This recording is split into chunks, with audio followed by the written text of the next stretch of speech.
Do you know each other from a theater company that we have never named on this podcast? And never No, will? actually. Oh, okay. No, we met reading scripts for the Relentless Award, the Philip Seymour Hoffman Playwriting Award. Yeah. We did a lot of like arguing in a excessively fancy boardroom. Yes. And it was always ironic for all the funky queer ass, like artsy types that were on that committee. No, very like just sitting in that, a lot of memories of sitting in that law firm.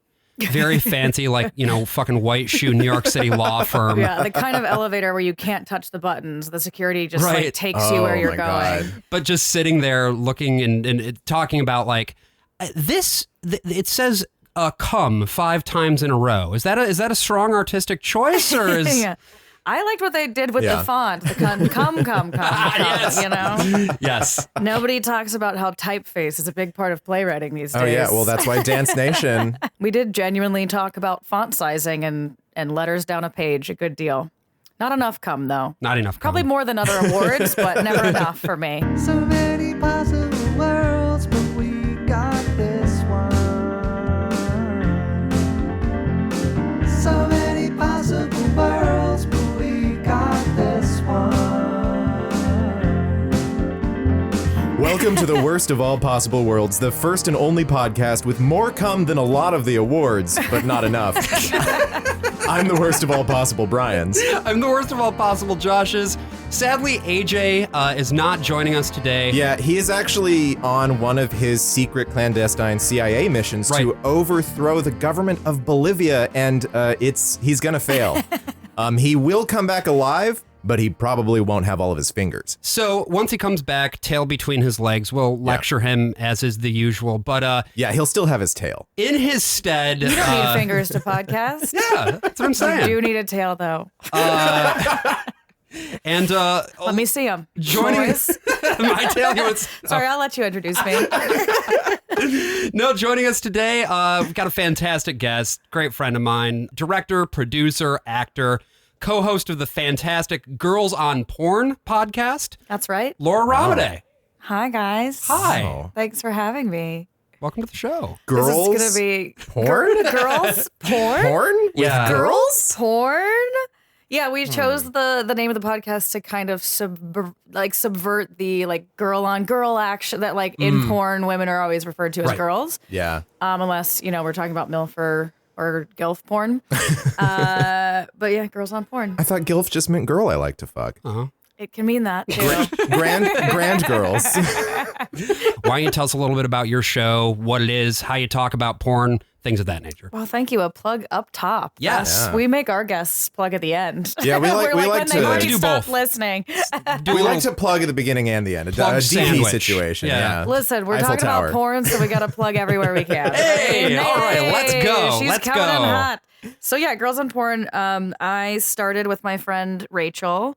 We were moving in, I was taking a room in her apartment, and we were already very mutually sex positive, and she was one of the only women that I just constantly talked to about porn. So it was kind of a if we lived together, if these walls could talk, that would be a podcast.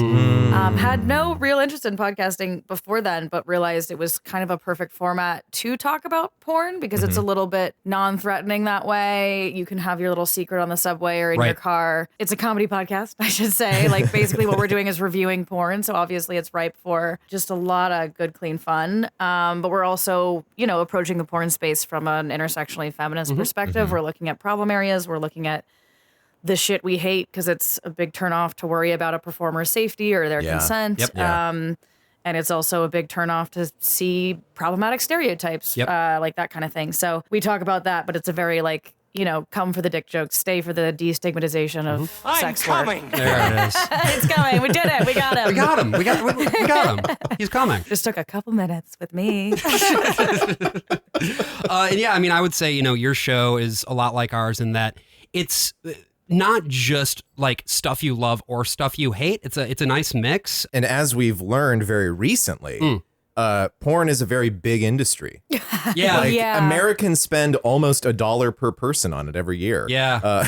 Yeah, that's right. We learned this from today's subject matter, which I guess we might as boy. well get right Let's into. get into it. Yeah, Uh, I learned so much about porn Did you? stats. Yeah, I kept trying to wait. What was year? so good. I'm getting ahead of it. But what year did this come out? Because the YouTube What clip year was do you? 2012. What year do you think it came out? I think at one point they made reference to a stat from like 2002 or 2003. So I was like, presumably it's around then, but it feels like 1994. Yes. Yeah. Yes. Okay. Yes. Okay.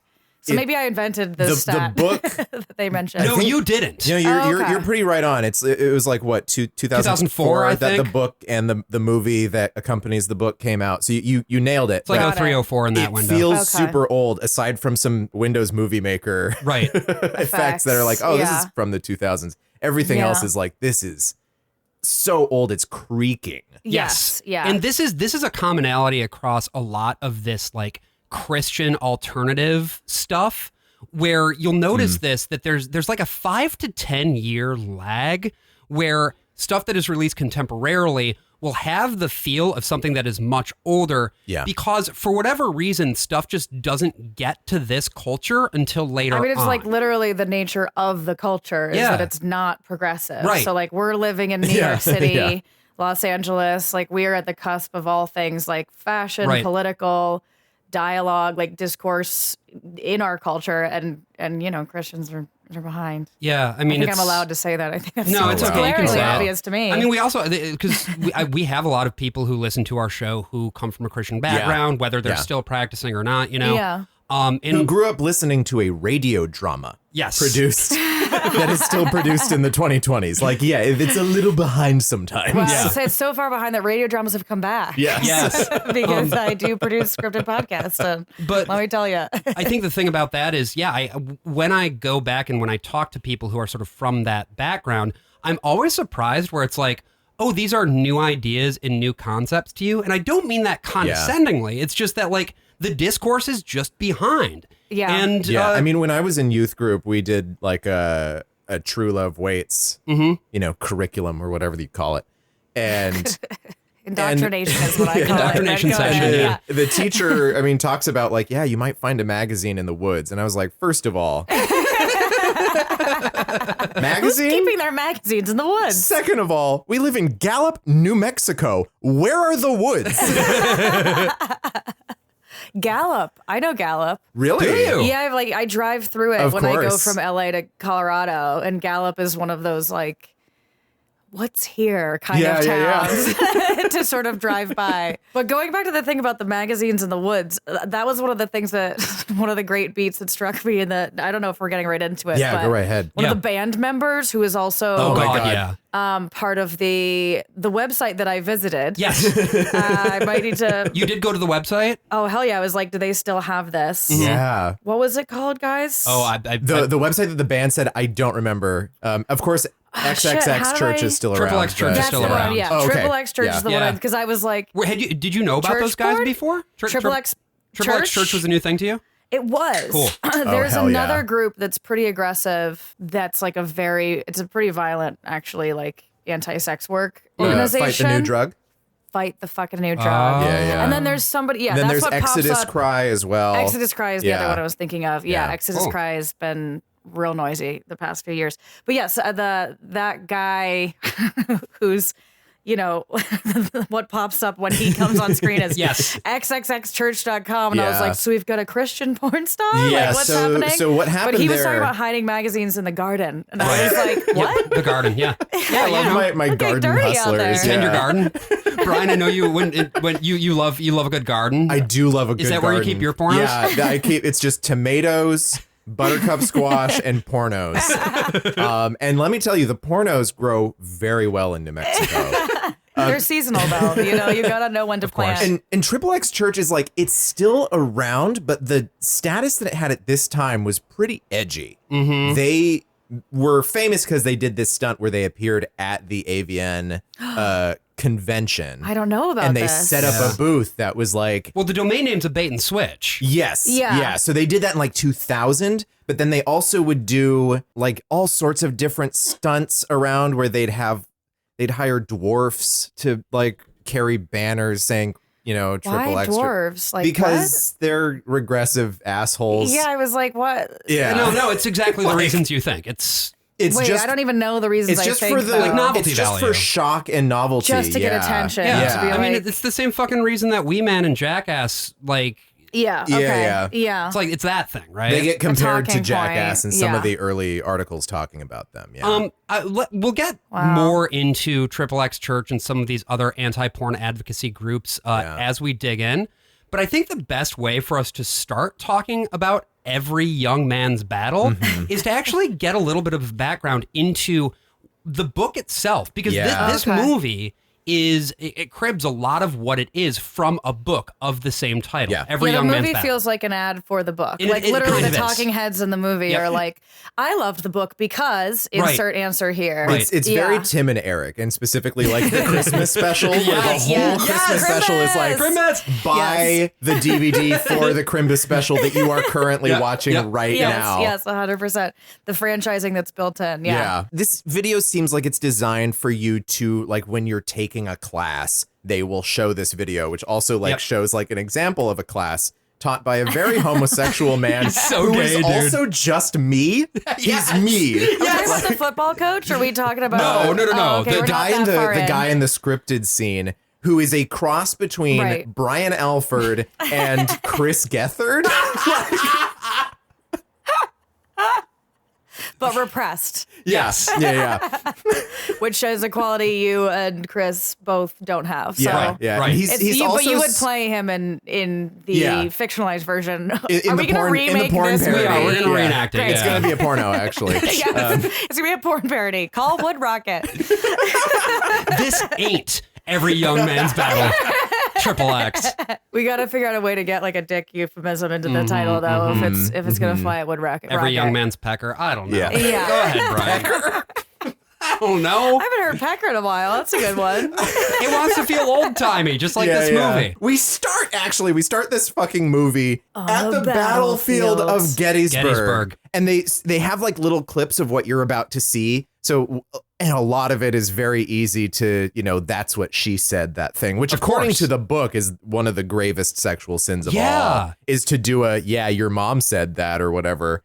The book's hold on. So I know we're Yeah. about to play an epic clip, but the book argues that one of the greatest sexual sins is just making a sexual joke. Overplaying it a little bit, but one guy is like, it's not enough that, They I'm value equal the sins. Yeah, Well, it's like, because there was a point where I was engaged to 4 women at once. I was That just guy- plowing my Fred. way across Blew Pasadena, my mind. and I kept jacking off every time I saw a jogger. But then I got married, and I was like, I'm a Christian now, and I'm good. But I would still say that's what she said.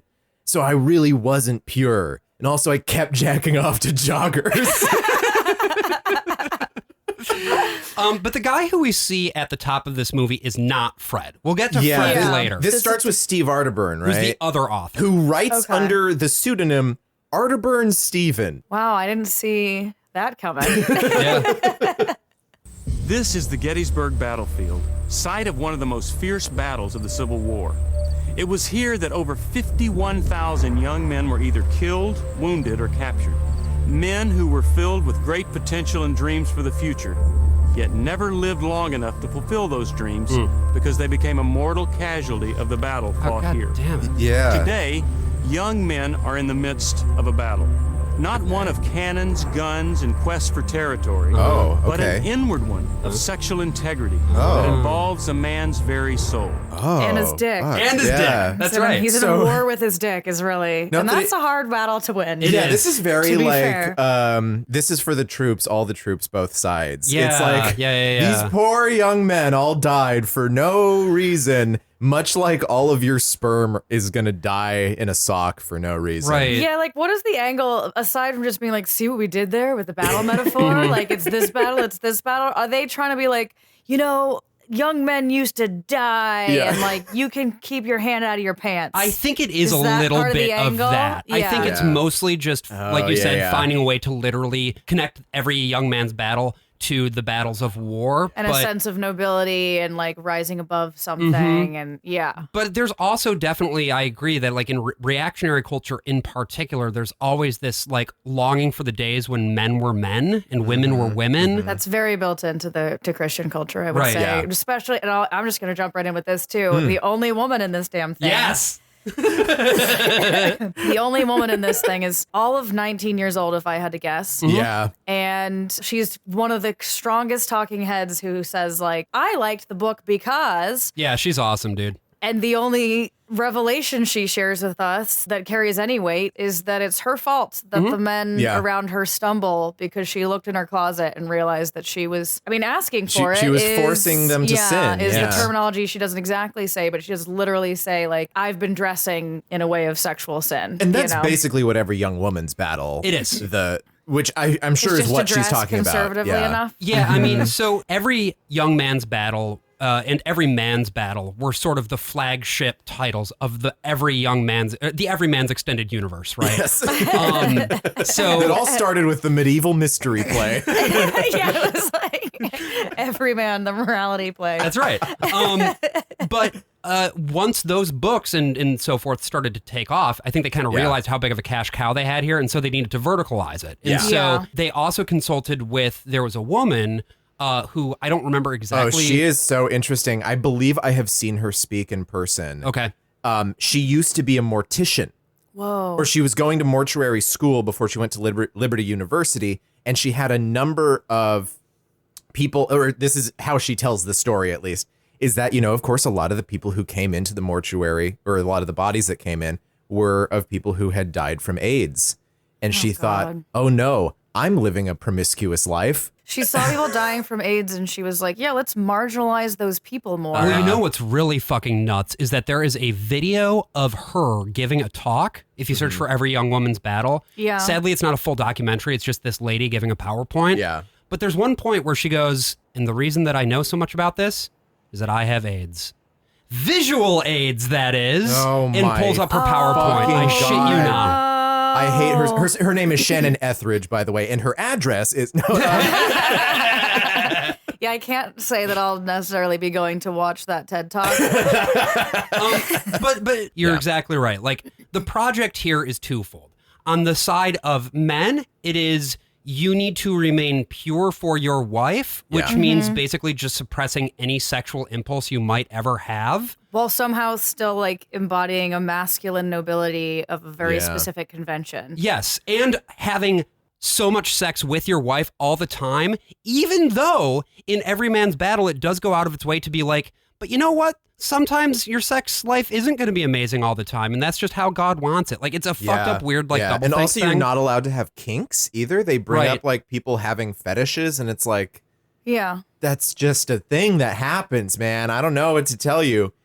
Steve Arterburn is the mastermind behind the Everyman Extended Universe. Okay, And it's not Fred. It's not Fred. well, Steve with his Arterburn- 4 wives. I love him, dude. Yeah, Fred is just.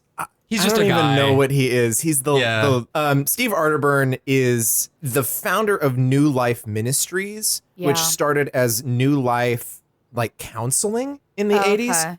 So he's sort of like a James Dobson figure. He's a guy who And started. this is also Colorado Springs as well, right? I know of New Life Ministries because I Okay. am from Colorado and Yeah. like focus on the family Yeah. and Yeah, all yeah, that yeah. shit is like household names, or like household nightmares. It's like where the I come DeVosses from. in Michigan. Same Yeah. thing. Yeah. Well, and he is sort of like Dobson, except I don't think Steve Arterburn has an actual like education in psychology. The yeah, how counselors could they he? have now they claim that their counselors are licensed now, but I don't know about. And what they do is they sell you branded books that are just repackaging the 12 steps. Yeah, because I don't think you can effectively operate as a psychologist without bias under the banner of a religion. Absolutely. I'm so sorry. Like, you can be tolerant, but that itself is contradictory to Christianity. But what you can do is consistently reinforce the importance of quote unquote remaining pure. And so, like I said, on the men's side, which we're mostly focusing on today, it's that thing of suppressing your own natural sexual urges. Yeah. Whereas on the women's side of things,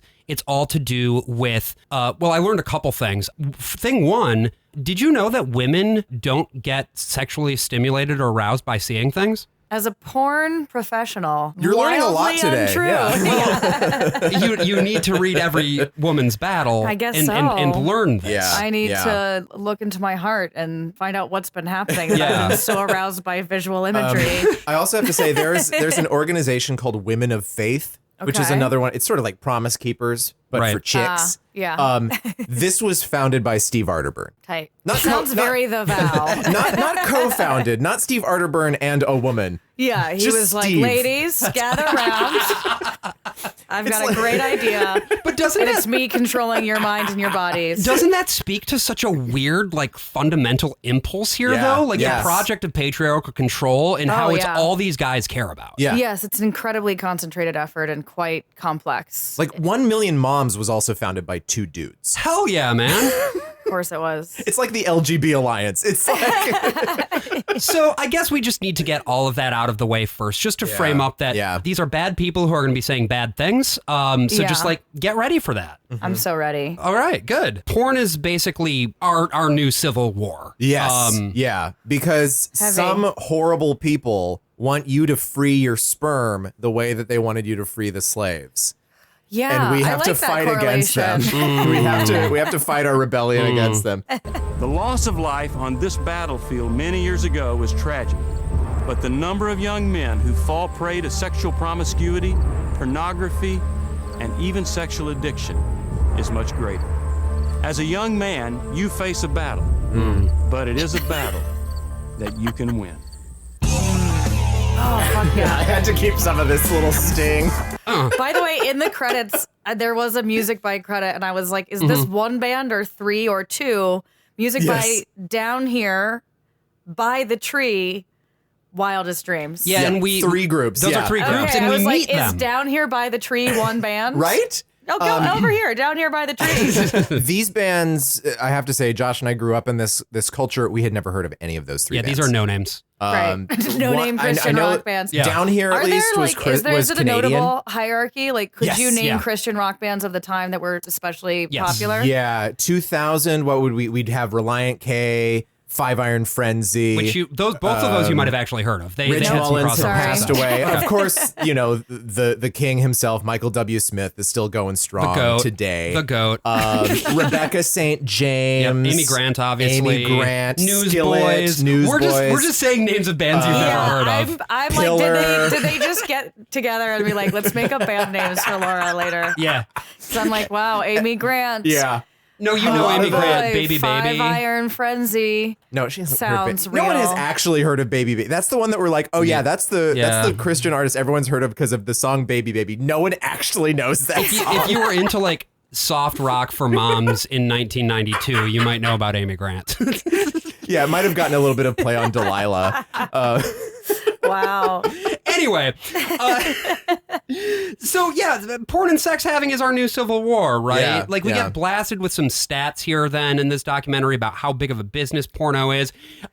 Briefly, text flashes that says "One Nation Under God" for some reason. Yeah, yeah. I was confused about during- some of the language that was just sort of thrown into the mix. Yeah, like there. Yeah. during opening sequence number 3, because we keep just getting opening sequences, and the last one being scored by this Down Here song. If only I were bulletproof, or at least free from this. This song really makes me want to ride a motorcycle. Yeah, Yeah.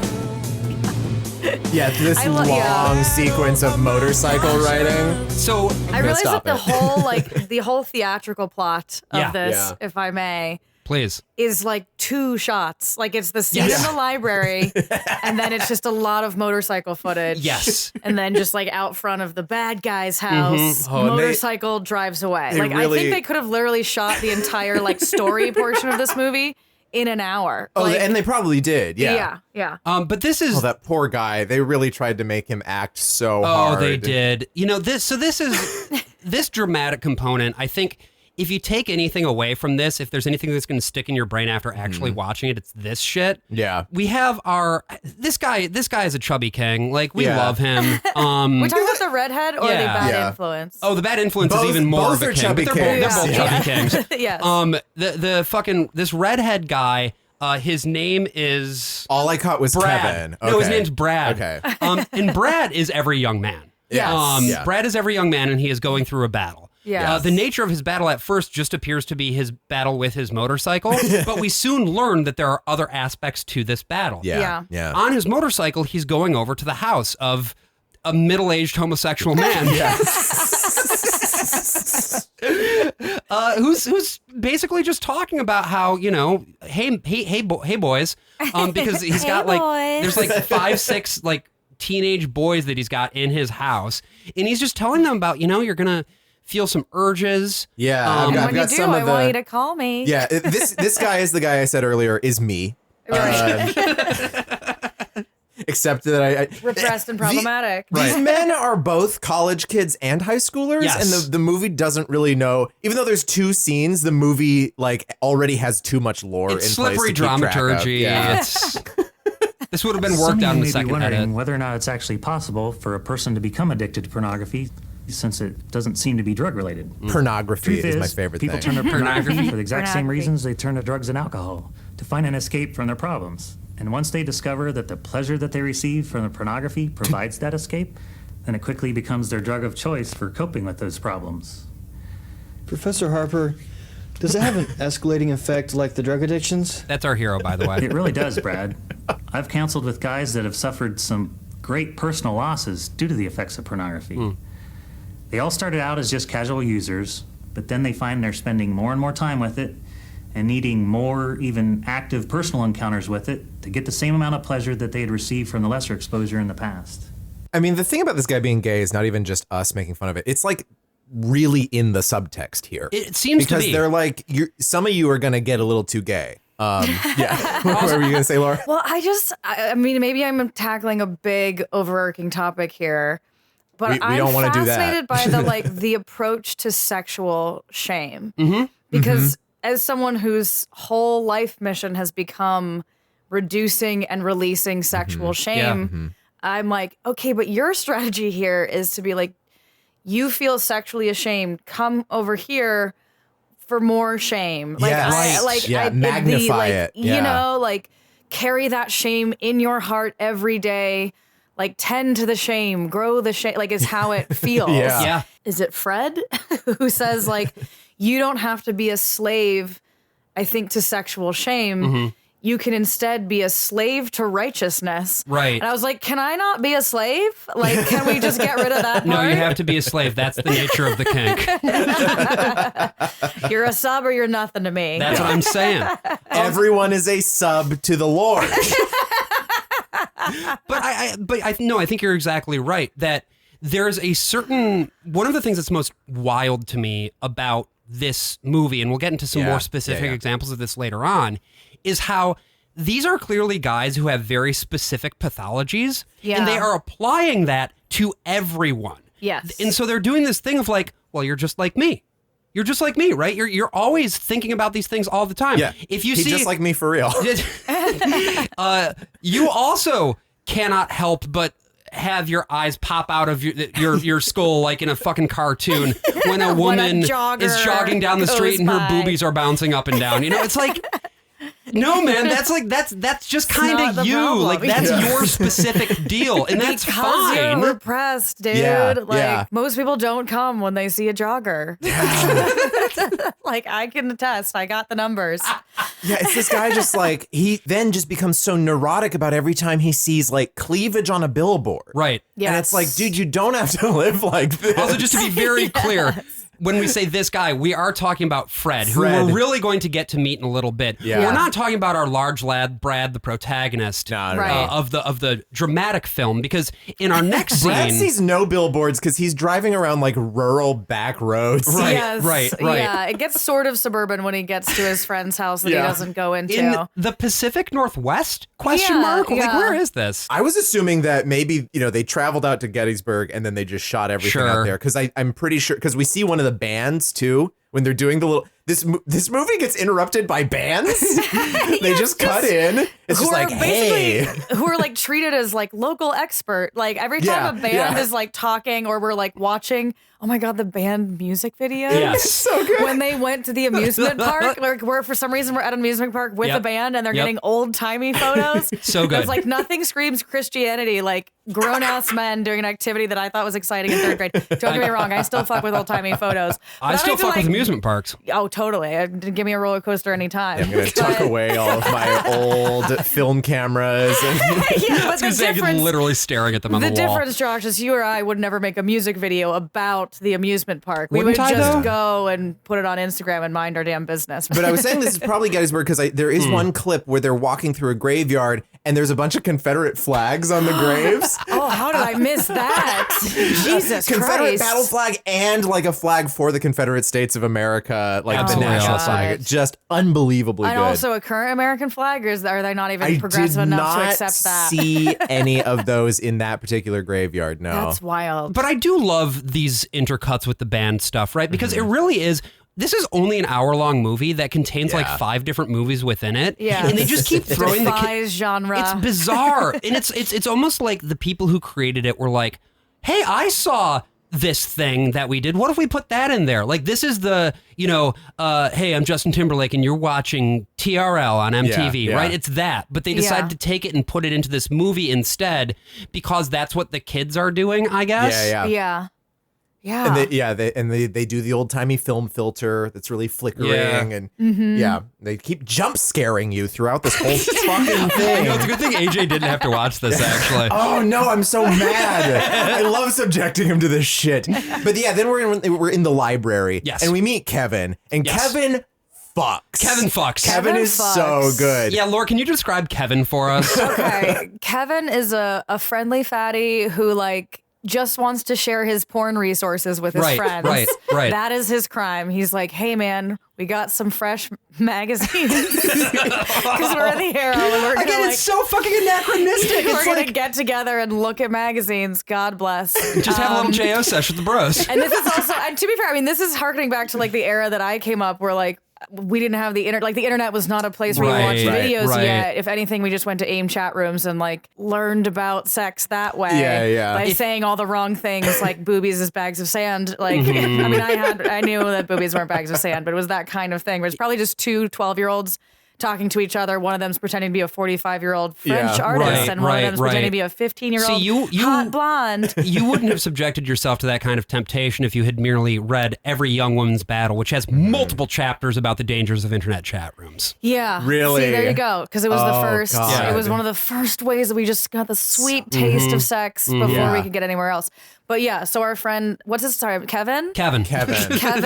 He's like, we got some magazines even better than the last ones. Right. Here's a website. He writes down a You just website see him write on the www. World Wide Web. He writes down www. We don't see the website. I was like, give me the fucking website. Like, Give where are me we the going in name. 1993 Kevin's got the for good our shit. porn? Yeah.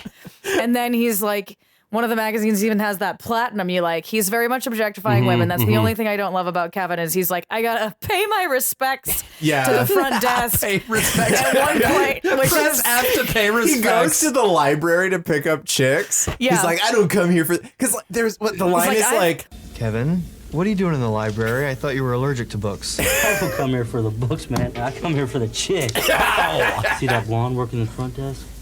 Ooh, she's so hot, I'm surprised she hasn't set up a sprinkler system by now. You're goddamn right, Kevin. Anyways, I came by to invite you to my place later tonight. My parents are gone for the weekend, and I got the place all to myself. This man has never Western pronounced a Zucker consonant in his coming life. No. Zuck, he's bringing some of those new videos. You know what kind of videos he specializes in. He says these are hotter than ones we saw last month. And one even has that platinum gal you like so very much. Oh yeah, you gotta check out this website. There it is. Dave There's the on this. website. They're on the wheel. he's fucking Anyway, cutting edge. I gotta Yeah. go pick up some munchies and special buzz juice. I forgot about that. He's picking up 4 Locos. Yeah. Kevin's really into lean. Everything he says is sinful. Like, he can't just be getting a snack, he has to be getting a munchie. Even though presumably this dude can't get weed. Like, he doesn't know what he's fucking doing. Well, it's also that thing of like, and we've talked about this, how you can't actually say what the thing is for fear of offending the people who are watching it. So you can't say, even though it's being depicted as a bad boy, he can't be like, I gotta go get some booze. Get some booze and weed. Like, you can't say that. Book and this video is like, okay, brothers, we're gonna sit down and have a frank talk. Right. You ever jerked off to pornography? Well, God hates it. But like when they do the dramatic thing, he's like, I got some videos. They're real hot. They have a platinum in it. And it's like, you know what, Kevin, this is the thing. We were calling you a king, but real kings do treat women like human beings. Yeah, that's and you got a lot of learning to do. And I love that later we do see him drinking his special buzz juice. It's just IBC root beer. Because like the production couldn't bring itself to buying like a can of Budweiser. Is it literally for IBC? The shoot. I think it is IBC root beer, 100%. Is that a Colorado thing, IBC, or? Do we have IBC in Colorado? I definitely had it in my youth, but I also lived on the East Coast, so I can't remember if it was. I think we have it in Colorado. It's certainly in New Mexico, yeah. Okay. If you know IBC root beer, I feel like I know IBC root beer because it's the same region. They used to be at Furs. See, we the didn't famous buffet chain in the Mountain West. See, we didn't have that in sounds Michigan. Like something else, if I may say so. We were Venus in Furs. We were too busy drinking Faygo. Anyway. Yeah, you were. That way, you were. I don't know. Yeah, of course you don't. Is you it wouldn't. Christian? No, it's Midwestern. It's pure Might as well Michigan be. / also Insane Clown Posse. Yeah, that's what it's connected with. ICP. It is Yeah. the drink of juggalos. It's the discount, it's like the Dr. Thunder or Sam's Club soda, it's the non-branded Midwestern soda. Although in many cases Got it's it. actually better than the branded alternatives. But yeah. Well, I mean, look, Okay. sometimes you want an RC or a Shasta. Like it does, it's got its own Let's benefits. talk more about sodas. Everybody have Blue Sky soda in your life? Love Blue that Sky? That Yeah, it was a sort is of that like a Montana thing? I've had I think Pepsi it's Blue. in Colorado. I'm surprised you didn't see it in New yeah, Mexico, no. but it's like its own brand that of like root beers and things. Sure. It's like maybe it's supposed to be kind of natural, so that's why I think I had it in my life because my mom was like, it's still sugar, but it's better sugar. Oh my God. Grand Rapids and its microbreweries. There was a fucking restaurant, I think it was Electric Cheetah in Grand Rapids, had a rotating list of microbrew root beers. Oh, wow. Wow. That's dedication.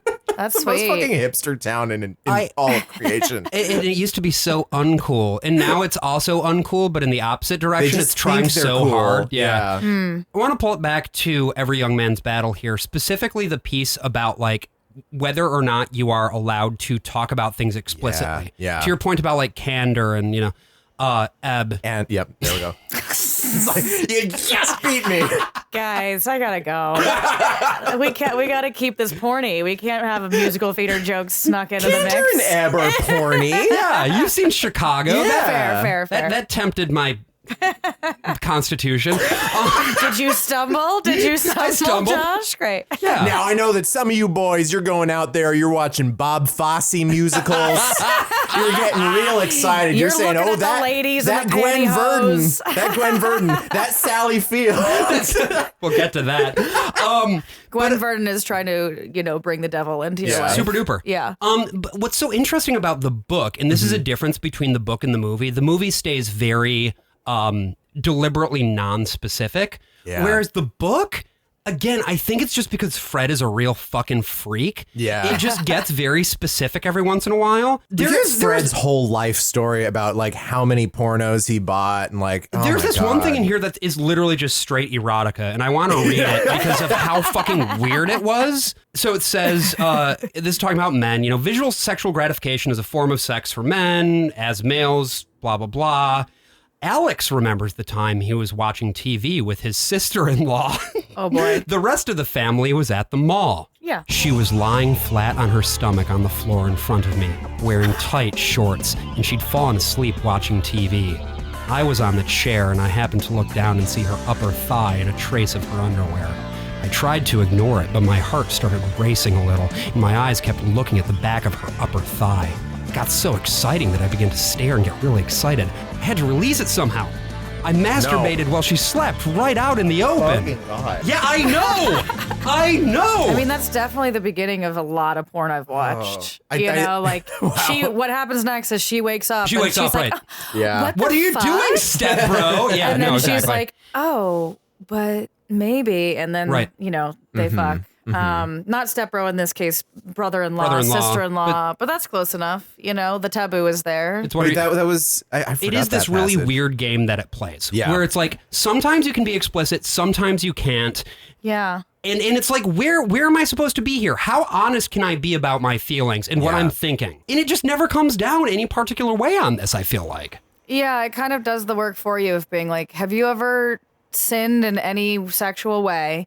And we like bury into the list of like, you wear the wrong clothes, you think about, so, you know, like it's any, like, what did our indoctrinated woman say where she was like, it really redefined sexual sin for me in a helpful way. And that sexual sin is like any fulfillment sexually that isn't from your spouse. Right. Any whatsoever. Right. They define that. They're like, did you think you weren't sinning? You are. Mm-hmm. Come join our cult. And you're supposed to hold off. You cannot do it until you get married, but you're not supposed to get married for it. No. Which, like, if you don't let it happen at all before you're married, that's what's going to happen. It's going to cloud your judgment. And then if you're sexually disappointed, you're going to have to just suck it up. Deal with it, especially if you're a woman. Like a big part of every woman's battle, the one written for adult women, is about how, like, if you're not fully sexually satisfied, it's just because you don't love your husband enough. So like you just have to suck it up and deal. It turns out you were just incompatible and didn't know it, and now you're shackled to each other for the rest of your life. Yeah, or because only 8 to 20% of women come from penetrative sex, and they're not teaching men about the clit in this fucking industrial video. I learned, again, just things I learned from reading these books, like helpful pieces of information. Forklift safety. When operating a forklift, don't jack off when the joggers run by. It turns out, though, that masturbation, if you're a woman, is wrong because it's going to make your husband less likely to be sexually satisfied when he has sex with you.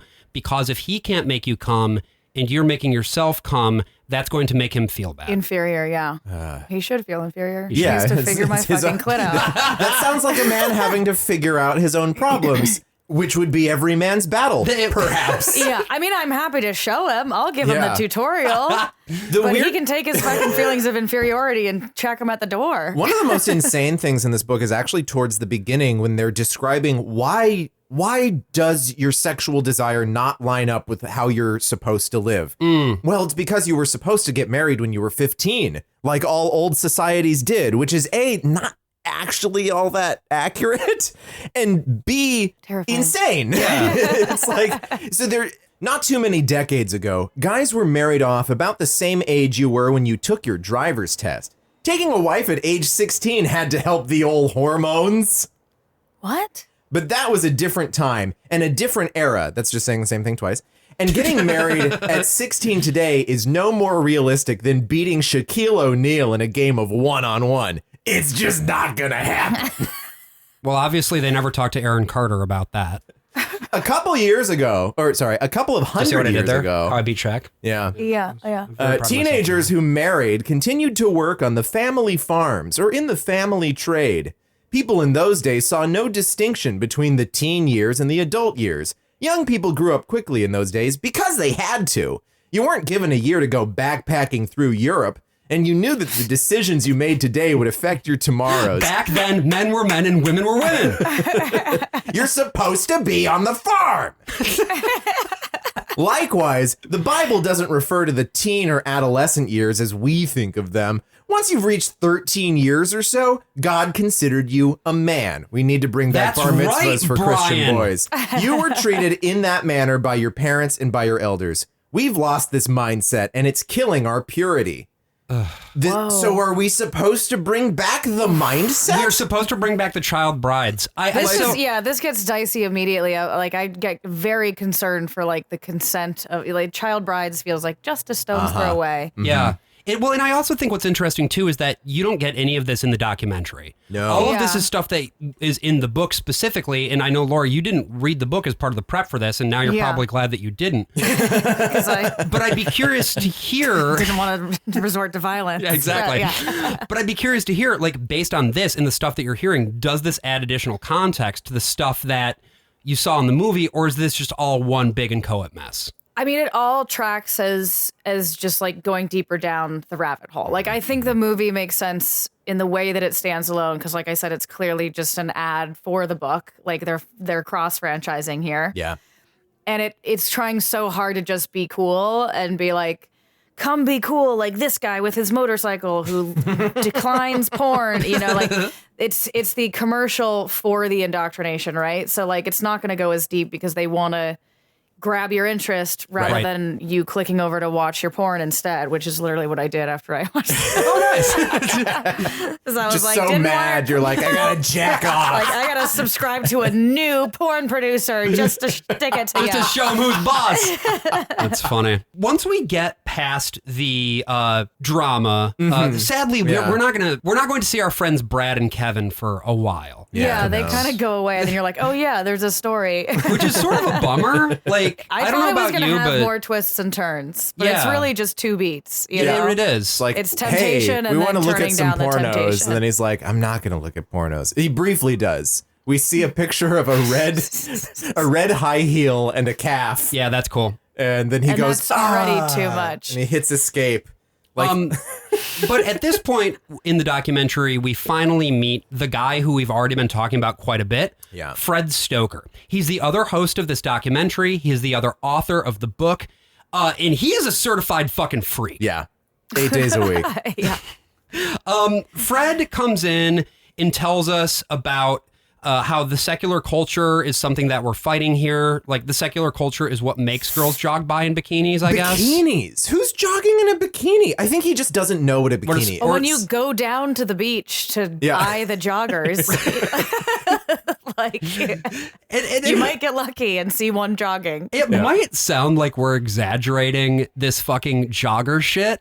I promise you I'm he not. keeps coming back. That's the number one thing in the book. The number one temptation for him is always our beautiful joggers.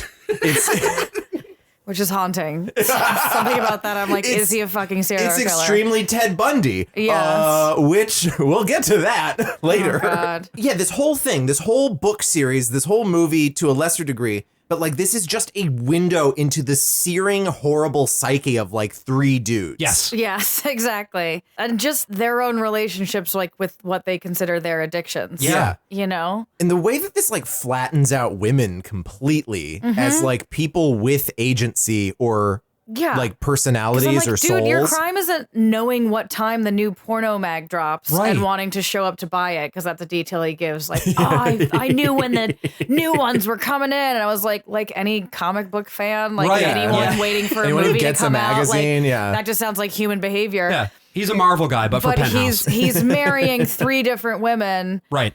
and I'm like, this is just about lies and deception, Deceit. dude. Exactly. Yeah, it's like you are a bad guy being deceptive, being And it's not because you're fucking Denigrating? horny. Yeah. Like, No. you could be horny with one of the women you're sleeping with. Like, you have another issue, bud. Like, yeah, and you're it's around, selfish. Yeah. and Yes. it's- You're a bad dude. yeah, you're deceptive, you're greedy, clearly, and a liar. And I would point to those as like larger concerns and his than journey just to having a sex drive. Yeah, his journey to sexual purity does not ever bring him to a point of just like understanding the dignity of the other person sitting across from him. Right. Yeah. It's just like women are put here. They have a purpose. They Mm-hmm. have a purpose that I have to figure out how they fit into this machine of my life. Yeah. So I guess this is maybe where we'll get into Josh's personal corner. You know, I read this book. I didn't watch the documentary. What, was this assigned to you, Josh? in No, school? it was Okay. just one of those that I picked up, you know. Because you were fighting a battle. I was fighting every young man's battle at the time. Not very much from this book actually stuck with me. Like when I went back and reread it, I was like, I remember almost none of this. Yeah. What I do remember was the piece about how men are visually oriented and women are emotionally oriented. And I've never had an emotion in my life well, same. because of my balls. But what I remember feeling at that point, and something that I think I still carry with me a little bit, is this sense of, wait, what do you mean having emotions about like and wanting to fantasize about having a relationship with somebody who is attractive? What the fuck do you mean that's an exclusively female thing? Yeah. Also, like, if women aren't visually oriented, then does that mean that my only value comes from my ability to like fucking provide emotional support or whatever? Does that mean that women will never like see my body and like want it? Yeah, the whole thing's very rote, right? Like that Yeah. detail of it is very like men are from Mars and women are from Venus and like very, I mean, that bleeds into greater society because I've heard that like men are very visually stimulated or women are emotionally stimulated. And I'm like, the reason for that is like psychologically motivated around power dynamics. Of course. And has nothing to do scientifically with like whether a woman or a person with a vulva can like look at an image and be aroused. Right. It has to do with fucking safety and consent. Of course. Like when I say I need to be emotionally invested in something to like have a good sexual time, that has to do with my sexual trust in the situation and not to do with how my sex organ is set up, you know? Right. And it's also not to do with like when you say emotional trust, I assume it's like I trust that this is a person who I can on a very basic level like know is going to be treat me in a way that is safe to me, my needs and my boundaries, as opposed to what this is saying, which is like, you know, in order for a woman to really want to be with a man, she has to trust everything about him. She has to like be head over heels and imagining a whole future with him. And it's like, that's not real. Because the only way I'm allowed to be a sexual creature was with the permission of men and under the patriarchal construct of like, I'm not allowed to just be a sexual creature in my own way. It has to be under the structure of like, you are marrying this person. Yes. So when I'm emotionally motivated, it's like around an entire life commitment as opposed to just like, am I attracted to this person and can I be safe with them that way? Yeah, it's multi-layered basically. A big part of it too was grappling with this question of, well, am I desirable? Like, what does it mean to be desirable? Yeah. If the whole point of desire is simply to propagate long-term lasting lifelong marriages and you only get one shot. Yeah. What does it even mean to be desired in that context? And so I felt, particularly because of my own like struggles with my body and like where I was at, feeling like, well, and inadequacy according to the terms of this book. Yeah. Yeah. So it's not okay to want to just be looked at and desired. Yeah. Like, it's got to be something bigger. It's got to be something more consequential. Yeah. And there's something you get when you look at like a book like this and it's like, well, men are like this. This is how it is. And you're like, well, what if I don't fit into that? I'm not like Then that. How So am I what supposed am to I? ascribe to this? Yeah. The other thing, this is another angle in their argument that I found kind of fascinating, similar to like dare and like drug stuff. Like you do this, your life is going to fall apart. Right. If you become addicted to opiates, yeah, it's going to fuck your life up. Yes. Like you're like, there's literally like physical consequences to that nature of addiction. But here, the only argument they can make is like, your life is going to fall apart because like, what's the guy whose family isn't talking to him anymore? Right. But it's all he within eventually the ended up construct. prostituting himself. And it's Yeah. like, well, Craig's. this is Like- that's not because he was watching videos on the internet reading Yeah, magazines. Something else is going on here. We're Yeah. missing information. Yeah, that's Yeah. because addiction is enhanced by isolation. Right. So like the threat is like you are going to use your community, the implication being like your Christian community, your family is going to reject you, your marriage is going to fall apart. Yeah. I'm like, only because someone told that wife that porn is bad. And there's a perfectly other available option over here, which is that you watch porn together and nobody's fucking life falls apart. Right. And they even So- mention that in his story, he's like, yeah, I would watch porn with sexual partners. And then the book even goes into like the realm of mutual masturbation. Right. And what does the book Danger. feel about that? I mean, I'm going to guess that the book says that's a sexual sin. But what I'm curious about, and this even goes back to Yeah. our thing we briefly touched on about like progress and things like Christianity having to sort of catch up to the rest of society and being a decade behind on all things like pop cultural, let alone progressive like politics. But like, I would argue that now, and you tell me if I'm wrong, but like mutual masturbation is presented as like an option instead of sex. That they're like moving the goalpost. Maybe you can masturbate. Like, do you So feel like the that book- needle, like yeah. that goalpost is moved within the modern Christian not community? among these people. I think no. purity Okay. culture has remained very staunchly. There are no exceptions. Yes. Oh, interesting. They frame it too as like a matter of education. It's like some people think, well, okay, as long as we're not having PIV, it's going to be fine. They bring that up in the movie. Yeah, that was one of the big, like, crucial revelations of the movie. Yeah, was but like, the I thought it was literature- like I yeah. could do whatever I wanted except sex. What I learned is that it's all sinful. Yeah. Right. But what the literature always says is like, no, there are no exceptions. If you come, you If you you fucked You it blew up. it. You blew it. Which is why you have to be like against. I'm coming. There it is. Which is why you have to be against like the idea of just like masturbating, even if Right. you're not watching porn, even if you're just like at Even if you home by literally yourself. brush against your own dick and Yeah. no, you've got a boner. Yeah, well, Yeah. And again, like, this A is... jogger happens to be in your fucking neighborhood. They signed Not the jogger. they fucking play the air raid siren or whatever, like before Shabbat in Jewish neighborhoods. No, so the core argument here, and we do hear this a little bit in the documentary, is that as designed by God, Yeah. the natural sex drive is the one that leads to procreation in the loving context of a relationship between husband and wife.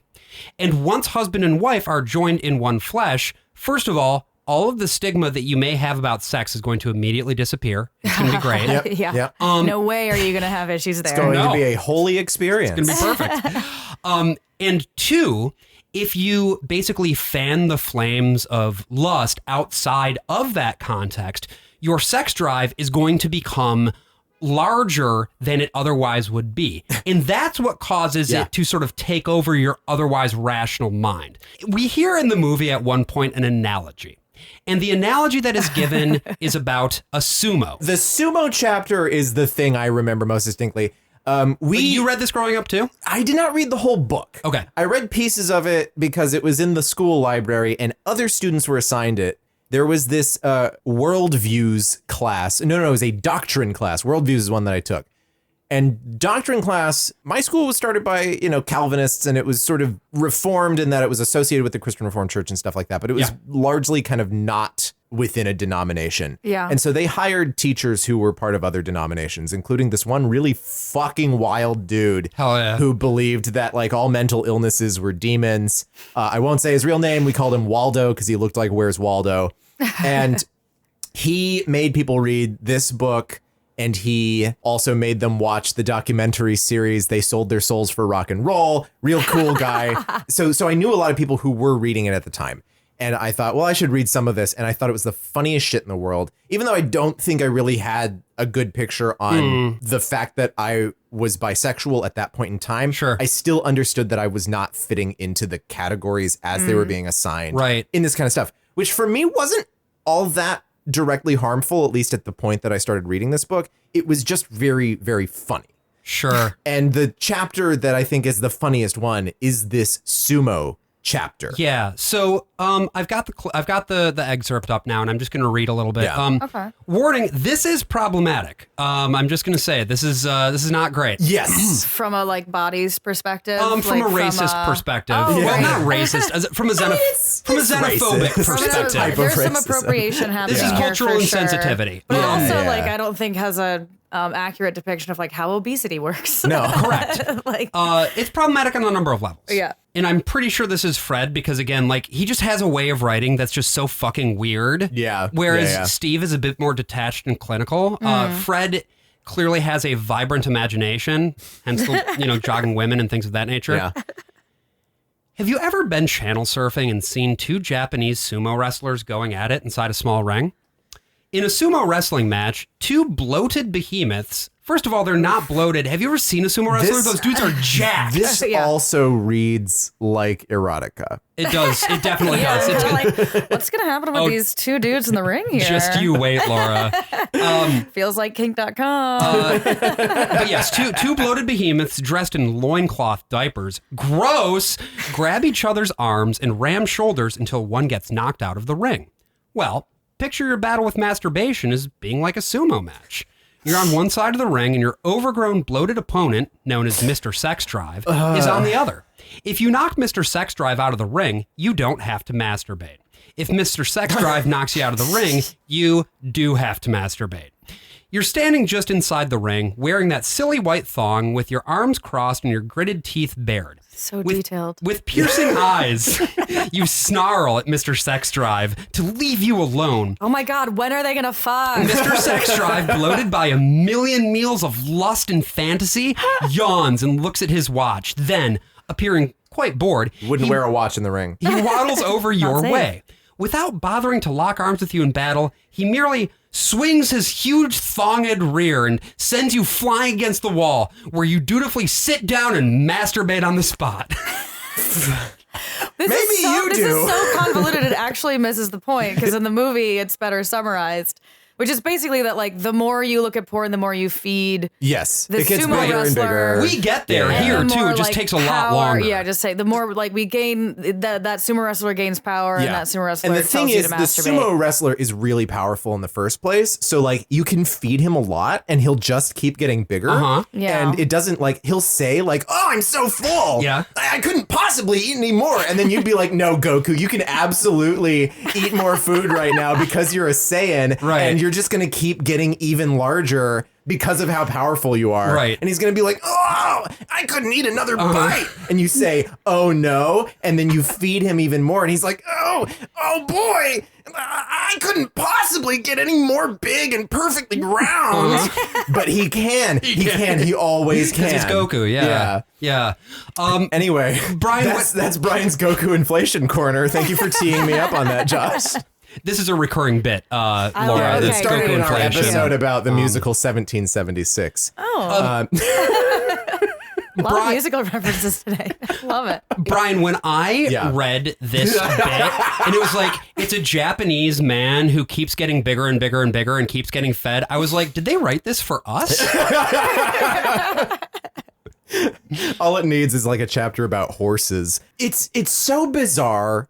It's so racist. But you have to like also understand this book comes from like public speakers. These are guys who are motivational speakers. And so they'll go around to high schoolers and they'll be like, yeah, think about your sex drive as like a big fat man. You don't want to do that. Right. That's Yeah. hilarious Right. to think of. Right. Yeah. And so they want this to be grotesque. They want you to be really fucking disgusted by the sumo wrestler so that you And so think that when about you think your about sex drive as jacking something you're off, feeding as yeah. opposed to something you're like nobly vanquishing. It's Yeah. also like, this is very much beside the point, but Yes. like, you could use so much better of an analogy for this because like sumo wrestlers, again, they are fucking jacked. Yeah. They are toned. They are don't athletic. waddle anywhere, man.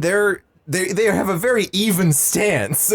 Like, they wouldn't say this shit about a football lineman. No. The way they talk about football is in worshipful terms. Do we want to Yes. do we want to see how they talk about I think that's a football great for a segue second? to our football stuff. Yeah. We're going to take a football analogy, but we're going to apply it to the game of life. And a lot of times we call this the sucker play. And the reason it's a sucker is because you get drawn in on. He writes do not sucker be on the ignorant of whiteboard. Satan's devices. You get drawn in unawares. It happens to you, and you don't even know it's happening to you. Sure, Well, okay. a sucker is not a guy that trips and falls down. A sucker is a guy who trips and falls down and continues to trip and fall down at the same place Over and every over and day. over He again hasn't at the figured out glory a way hole. to get around it. We start out with a good double team right here. Oh, The double center team. team's all of a sudden not going to block him, but is going to slip down inside. Oh, We're slip- going to pull the guard from Oh. the backside, and he's going to come along and blast that guy. Tear a hole for the running back to be able to run through. Tear a hole, blast that guy, Blast slip down that the guy. backside. Wow. Laura, immediate reactions. Aroused. Ready. Ripe and ready.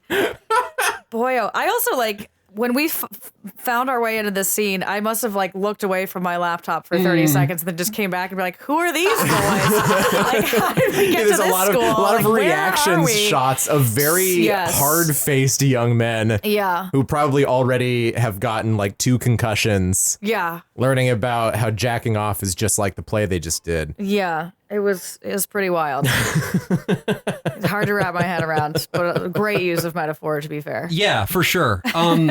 Fun fact about this guy, Dave Dobermeyer.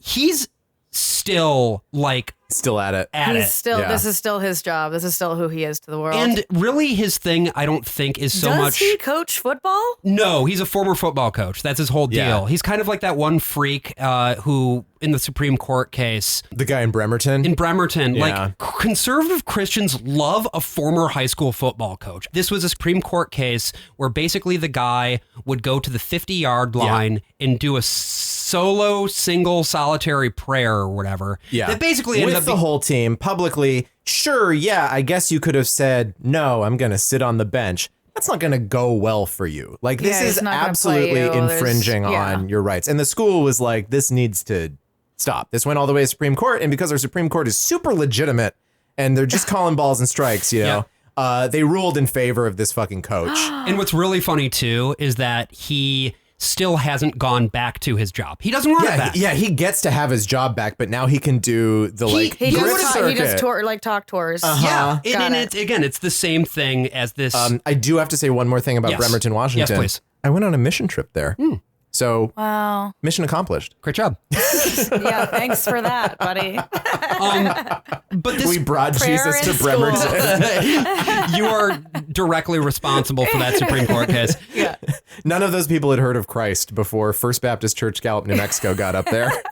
But if you search for this Dobermeyer guy, who, again, in this video is just screaming somewhat incoherently about getting double teamed and blasting guys, you will find a guy with an extensive series of back credits on the People for the American Ways right-wing tracker project. Yeah. Like, he's just one of those guys who goes out there and records videos and releases them like every big fucking anti-vax day. guy. Yeah. Oh, boy. Because here's the thing about these guys.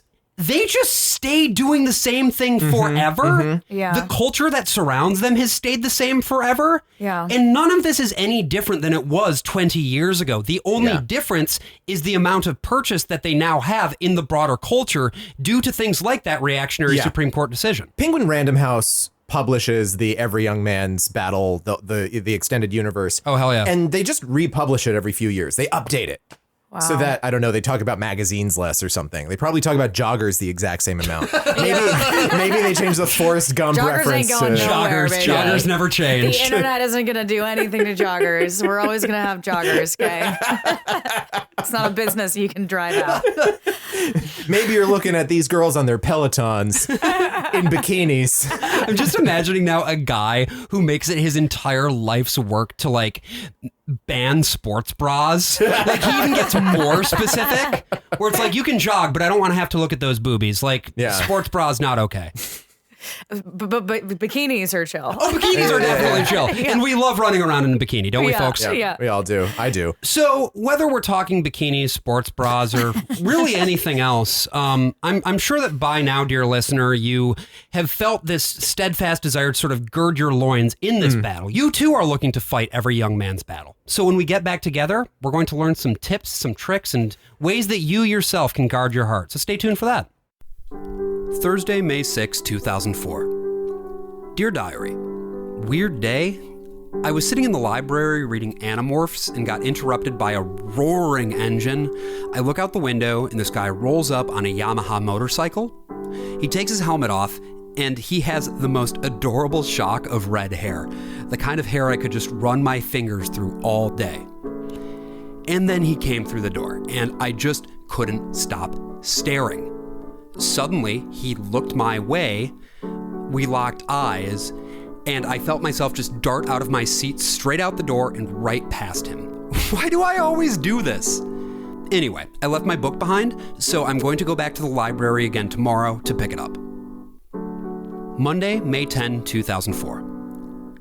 I went to the library every day over the weekend, and of course he never showed up. Oh well, at least I finished Animorphs.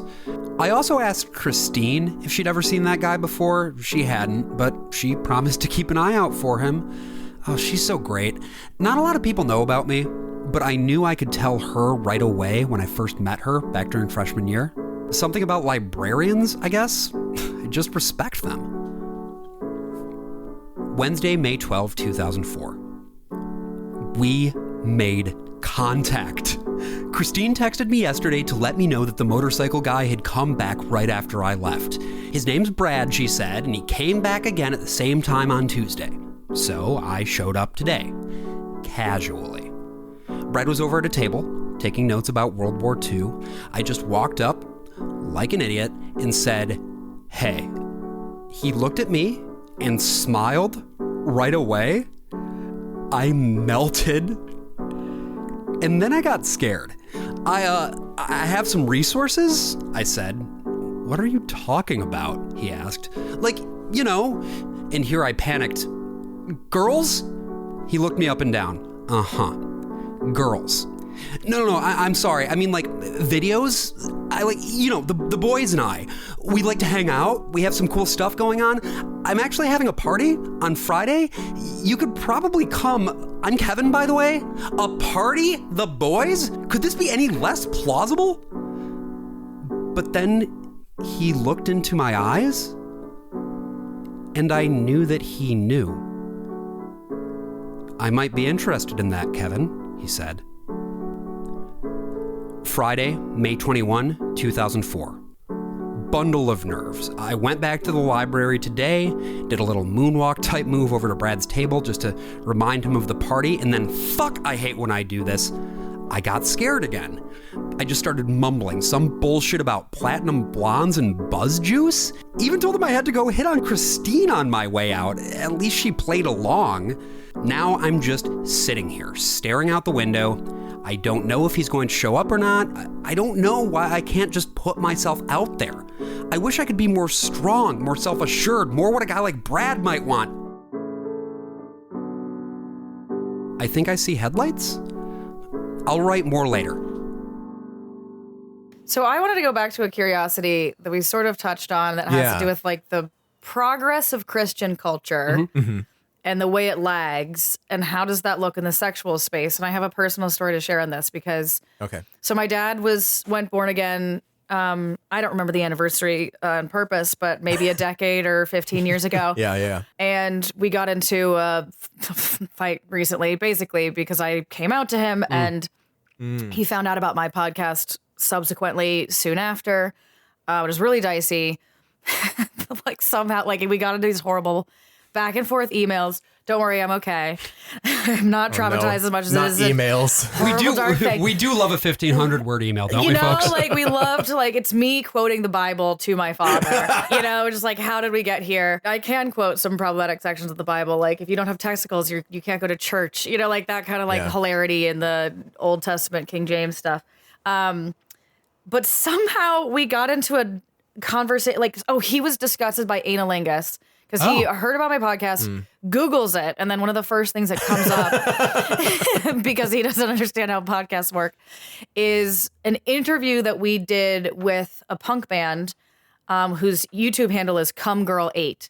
And he was like, I saw this thing with CumGirl8, and we were talking about analingus. Yeah. Mortifying. And he was like, disgusting. So like in this email back and forth, I had to be like, first of all, what is CumGirl8? It was like, so I was like, that's not one of the sex workers we've had on. Like, that's not a porn star I know of. Like, what are we talking about? And then we got into, like, I tried to sort of explain why anal play is a sex act, which is a horrible place to be with your straight Christian father. But like in the queer space, this is something that we do. It's quite common. And he was like, I understand maybe you want to have more things to do, which I was like, that's not how queer sex is. We see it the other way around. And then it was like me being like, my list is so much shorter than the straight stuff. Yeah. Well. And part of what I pointed out was like, do you find cunnilingus disgusting the same way you find anal? And he was like, no, I love it. And I was like, why did I bring us here? Thanks, Dad. I didn't want the answer. Why did I ask? Yes. But what I would argue is like, which I dropped it because I was like, how am I arguing about analingus with my father right now? Right.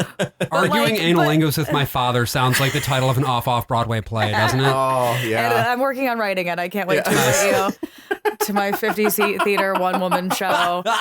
Going up soon at Soho Playhouse. But if you would look at he is a pretty Bible beating, like very, I would say, extreme Christian, right? Yeah. He's in a place where like, within a marriage, or I actually honestly think probably not even within a marriage, but like on the path to marriage, he's open to cunnilingus. And I'm like, if you talk to your kind of Christian half a century ago, those people weren't eating pussy. Absolutely. Yeah. So these Christians who now have more active sex lives have queer people to thank, because certainly like American Puritan culture was not eating pussy, like did not know that was a thing. And it just trickled in. That's our thing. That's ours. Stealing. It's cultural appropriation. It's our fucking thing. You're need not to allowed stop, to have good sex at all.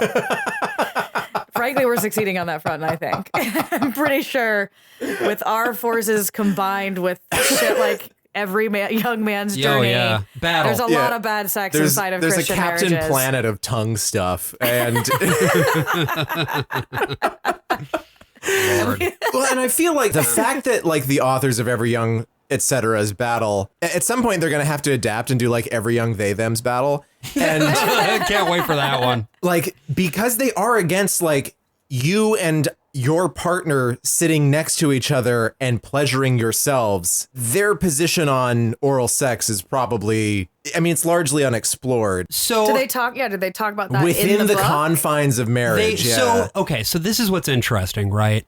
They do talk about other sex acts beyond P and V in every young woman's battle, actually. Which they don't talk about in every young man's battle. I don't know why that is. I somehow Hey, get ladies, that. let's talk about your holes. Yeah, it just feels like it's putting the responsibility on the woman to be chaste, right? And to be like, you can't even do this cheaty thing. Right. He's going to beg you to suck his dick, Right. and you fucking can't. Right. So in broad strokes, Hey. the idea is,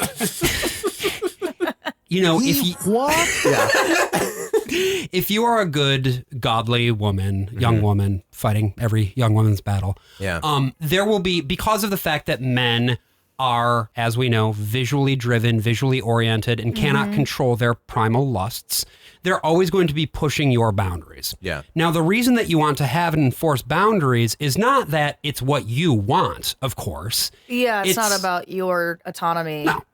And does agency. every young man's battle ever mention consent? No. The answer is no. Yeah. Yeah.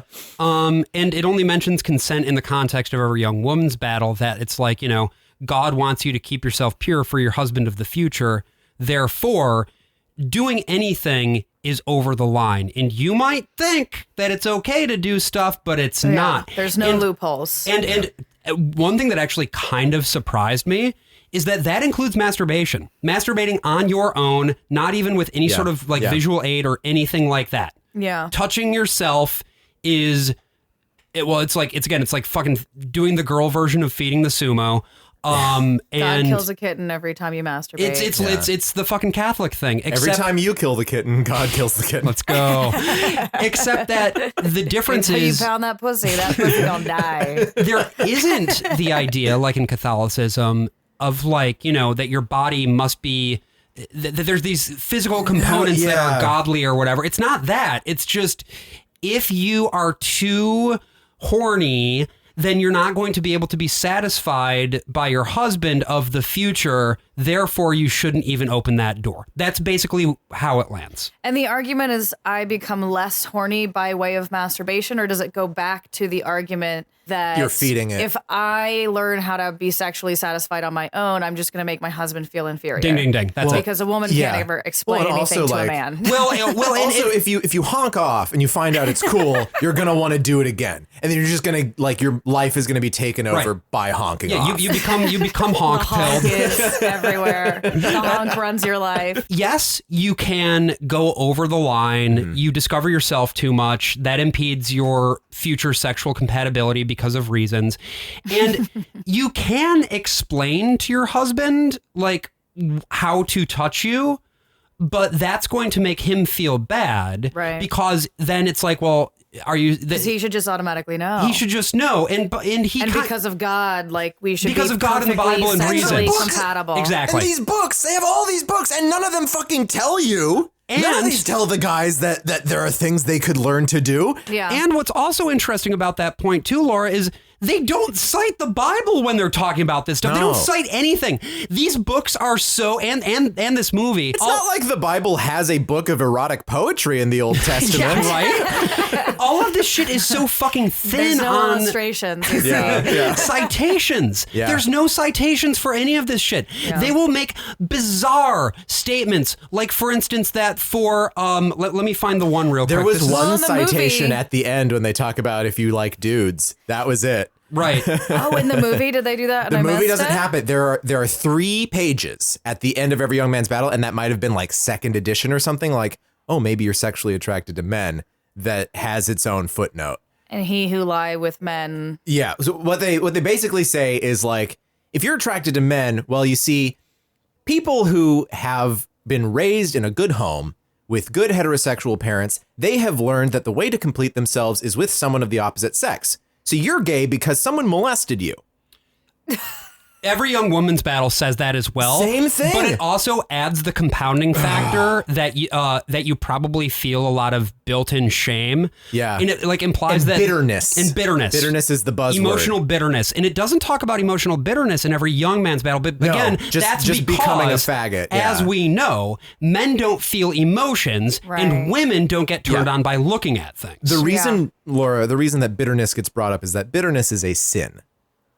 So feeling bitterness about being sexually assaulted in your lifetime How could you? is actually committing just as much sin as the person who sexually assaulted you. Those are This- value equal sins. Yeah. Well, yeah. all sin is all value sin is equal. value Yeah. equal. And Wild. the thing that matters here is that this might ring a bell because this is part of the Bill Gothard curriculum, the homeschool curriculum that the Duggars used. Oh, wow. And of course, hell their yes, older dude. son was Okay. molesting his younger siblings.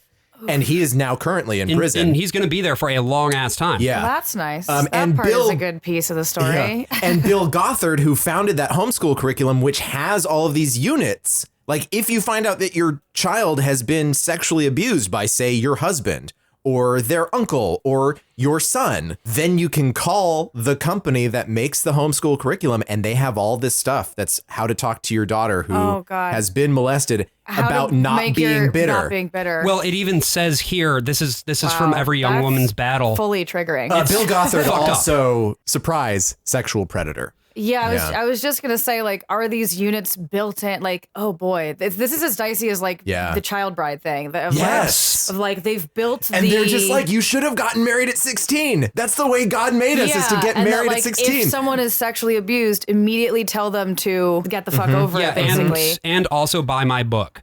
Yes. Even in Every Young Woman's Battle, it says, and just going to warn people that like this is really triggering territory, Yeah. and like if you don't want to hear about this stuff, please just like skip over maybe this. maybe end of the episode at this point. Oh, We're getting really but, into it, which I like. But It yeah, claims that, and I quote, "Make it your goal to forgive your abuser. That may seem like the last thing in the world that you'd want to do, but it will free you from bitterness. Hurting people hurt people, and most likely your abuser was also abused, and that does not excuse the person or lessen your pain, but understanding the other person's motivation or past experiences can help you forgive. You never know what kind of pain drove your abuser to do the things he or she did, or what kind of abuse that person suffered at the hands of someone else." but this is exactly it, right? This is where Christianity has general principles that you're like, oh, there's some value in this. Yes. But that is the only technique to resolve trauma from sexual abuse is Yeah. deeply problematic. Like Right. Yeah. the goal of like forgiving your abuser is certainly an element of like much trauma recovery, but that's step 15. Yeah, you know? and this says it's like this should be your goal, like from Yes. the jump. yeah, 0 to you 60. should do it before it happens, honestly. Yeah, like forgive your abuser, but like holy shit, like Yeah. especially in the case of like a father and uncle, like we're talking about like trauma in youth. Or, like, and there's no idea of like, oh, or you're suffering from bitterness because you were robbed or because someone you know was murdered or Right. anything like that. This only comes up. This only ever comes up in this particular context of being abused, of being molested, of being hurt by an authority figure in a sexual way. That's where it always shows up. And at the drop of the hat, you mention it once and they're like, well, you have to think about forgiveness. Yeah. Yeah, You got to do that. it's weaponized. Because who's this going to favor? It's going to favor all of the men who are being accused of all It's of this going stuff. to literally Yeah. like I'm going to write a book to protect myself. I'm Yeah. going to have follow-up materials to protect me from the fact that I'm a sexual fucking predator, and I'm going to Yeah. weaponize principles that can be beautiful against you so that I don't have to actually face consequences for my actions. Yeah. And all of this So talk about clear. like men, you have to develop discipline. You have to develop like this resistance to your lust or anything like that. None of it is about like your responsibility to another human being. No. Mm-hmm. None of it is about like you should actually in your sex life learn about the other person that you're having sex with Yeah. and do the things that are pleasurable to them and make sure that you are not hurting them. Yeah, I was gonna say like the key component missing here, which is basically the closest thing to dogma I have in my Yeah. life, is consent. Yeah. Yeah. That's what every argument comes back down to. Anytime I'm confronted with something where I'm like, whoa, what's the gray area on this incredibly progressive thing I'm thinking about, is like, can you demonstrate consent? Can you demonstrate autonomy between both parties or all parties? And it's like they just went in and just pulled it out, they did a very complex work to extract that from the dialogue. That's a really interesting argument, Laura, but I have a counterpoint. Oh, okay. Because God's perfect plan is that you enjoy sexual intercourse exclusively within marriage. That's a sentence fragment answering a previous question. Yeah. As much as God knows the pleasures of sex and the bonding that can take place when a couple engages in it, he also knows the painful consequences of sex outside of marriage. Physical, mental, emotional, and spiritual consequences that you'll read about throughout this book. And he wants to protect you from those. Because everybody's a sub to God. The great sex you and your husband will enjoy, this is from Every Woman's Battle, by the way, Every Young Woman's Battle, will be free from painful consequences or guilt. It just will. Yep. Yeah. I'm just realizing when I did True Love Waits, I got like a necklace with the pendants. That was just my day collar for God. The ornamental gesture to your fucking master dom. Oh, that Big rules. Daddy in the sky. It's a big, big house. It's my father's house. I feel like we ought to get back on the track of the documentary because that is the thing that we all I watched. suppose so, yeah. So you know what that means? We're talking to the troops. That's right, Brian.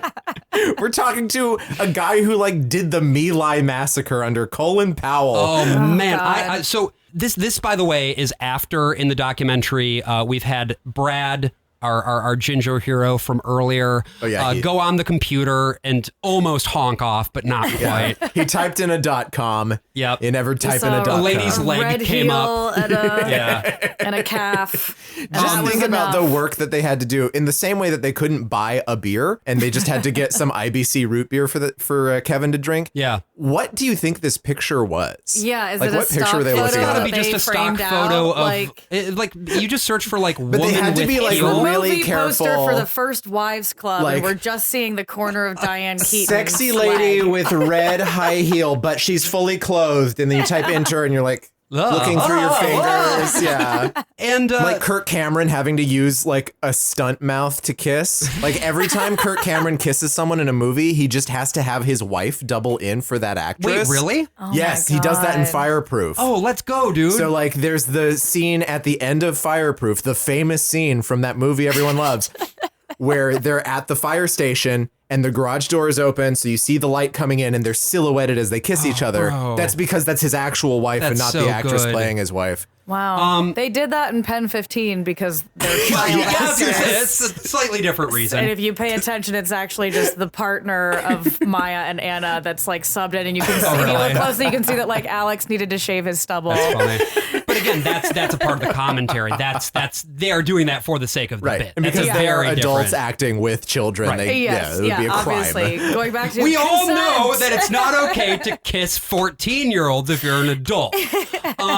After Brad has Every Young Man's Battle, and mostly wins it. Actually, he Yeah, closes he does out fine. the computer. He looks at a picture and closes it. Yeah. I mean, he doesn't do fine. He's developing a complex, but But he by the says, standards of this book, he's doing fine. yeah, and he says, "Why did I do that? I should have known better coming from Kevin." And it's like, yeah, Kevin, the guy who specifically told you that he was going to get great new videos to jerk off to. What the fuck did you think this website was, dude? Like, come on now. But yeah, Kevin then calls Brad up to tell him to come to the party. Apparently, everybody's waiting for him. They can't start J-ing O until he arrives. But when he shows up to that house, there is no one there. No. It is just Kevin. Very The confusing. driveway is empty. Like maybe he did dodge a bullet here, and that Kevin had some other intentions. I think we should dig into that a little later in terms of what we really think the message is about Brad and Kevin's whole deal. But Okay. that I just wanted to frame up that Yeah. that drama bit happens. We get even more of that football guy. He keeps talking about like blasting dudes and double teaming and things of that nature. Getting He mostly just blasted. says it all again. It's so- Yeah. He it's like like- does a different play, but it's kind of the same thing. We watch Yeah. more tape. One guy commits a flagrant targeting penalty. He like lowers his helmet and hits the other guy in the helmet. It's awesome. Josh threw a yellow flag out of his pocket right then. But then we do get to this fucking wild ass shit. I could not believe. Like, America's generals, colonels. Were they both colonels? I don't remember. America's soldiers. I don't know what America's rank soldiers. is. Big beautiful boys. But what I do know is that when he had a map. He Yes. he had a full-on schematic. Yeah, there was like a chart of like defensive and fortifications and It's like, shit like that. this is how we did the highway to hell. Anyway, jacking off is like that. Looking at pornos. But yes, we learn from this segment that not jacking off is like being a troop. And we get these pictures of stained glass windows. Yeah. Of soldiers, and while we're looking at these soldiers in the church windows. Retired Army officers George Hodge and Tom Schmidt explain how military tactics relate to developing a course of action for victory in the battle with pornography and sexual temptations. In the military, in tactics, when we have a fight, we really have three major considerations. One of them is, what is our mission? Of course, we have an mission to accomplish, an objective to achieve. The second one of those is, who's our enemy? Our first and thing what we is have to he like? consider Do is, what know are we our doing enemy and today? what are his methods, and what are the means that he has available to him? And the third is, what are the environment that we're in? Are we fighting at daytime? Are we fighting at night? Are we fighting in harsh weather? Are we fighting in good weather? Good question. These are At all home, things to is it consider. porno at sea? This has nothing to do with putting my hand on my genitals. Yeah, it's so far gone. It's just like... Yeah. I'm literally trying to connect the metaphor. Well, but this is the can't. problem is you're a woman, and so you don't understand Yeah. the inherent masculine connection to the military that every young man has Every young when he's man. fighting his battle. Yeah, not Yes. me, I guess, because I Yeah. sucked a dick. Right. But like, Just the one. which no one in the army has ever done. No Yeah. one's ever Yeah, sucked a dick. right. This It's not literally why glory holes are named for what they are. You know that, right? It has to do No. with, there's a couple theories. Part of the glory hole etymology has to do with actual like glass blowing and like furnaces and like industrial use of glory holes becoming conflated with just like horny laborers like in tenement housing, like working together and obviously like poking their dicks into Yeah, each you're other. sweating, you know. And in the Navy, in the Royal Navy, it refers to a place for general untidiness, or the steward's mess is referred to as the Oh. glory hole. So another case where like a lot of young men are kind of crowded together in like, Yeah. let's say an ocean liner or a submarine of some kind, and something happens, and that found its way into our common terminology. Very cool. Well, and it's interesting too that they're using this. I mean, it's like it's American history. It's our military history Right. that you don't touch yourself. Yeah. And like, they're kind of not wrong, because we didn't really start developing a whole lot of ideas about masturbation as a bad thing until like the 18th century. It was an Enlightenment idea around like Enlightenment era science about like sort of strength and power being sapped away Sure. by Yes. jerking off and losing your semen.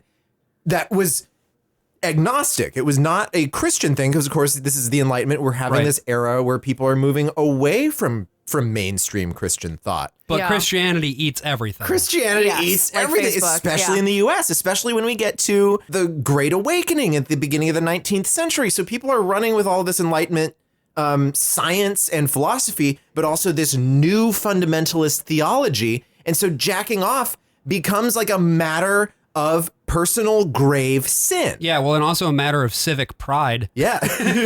Because like this doesn't fall under like the old definitions of sodomy, which Right. is like any other It's kind of between sex God and act. Yeah. Oh, tight. Great. We've got at least 3 musical references here. Let's go! Let's go. And for we don't even 5, have AJ. baby. Incredible. So as long as I'm on this etymology tear, Yeah. since we're talking about how like masturbation wasn't necessarily a bad thing and Yeah. like this sort of era. So in 1869, Yep. an Austro-Hungarian journalist, I'm going to butcher this name. We're going to go Carolee Maria Kurtbenny, coined the term heterosexual Okay. alongside homosexual, monosexual, basically implying that like to be heterosexual was a diagnosis. It was a perversion that like if you were heterosexual, you were sex hungry for sex beyond the purpose of Oh, reproduction. interesting. Which Yeah. is very much tied into the whole thrust of every person's battle. Yes. Thrust. Nice. Every they them's battle. And it's also interesting because in every woman's battle, it Yeah. does specifically pick up on this a little bit as well.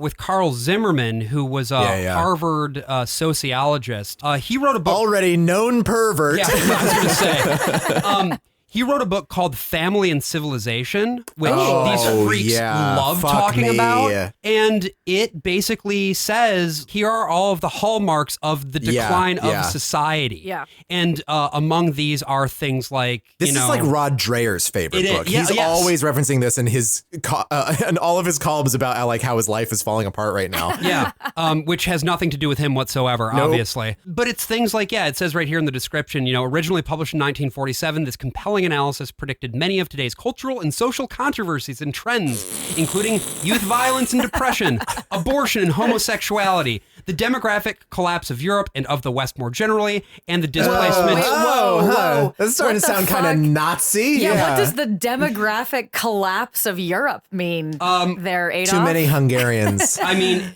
it's worth noting that this was originally published in 1947.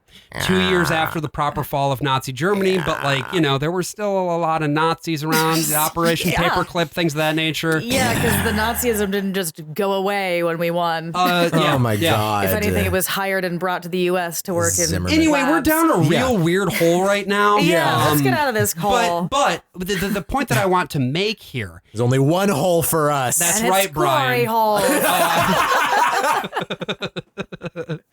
We're blowing glass. Specifically for the glory of the Lord. I knew a guy named Glasscock. You could always see him coming. Jesus. I'm coming. There it is. These narratives don't just emerge from thin air. Yeah. These books, the documentary, all of this presents all of these things as well. It's just fact. It's just fact. the way things are. It's fact. It's the way things are. It's also brand new. It's also like no one has ever jacked off before. No one has ever looked at pornography before. We're going to ignore the fact that this is a Greek word.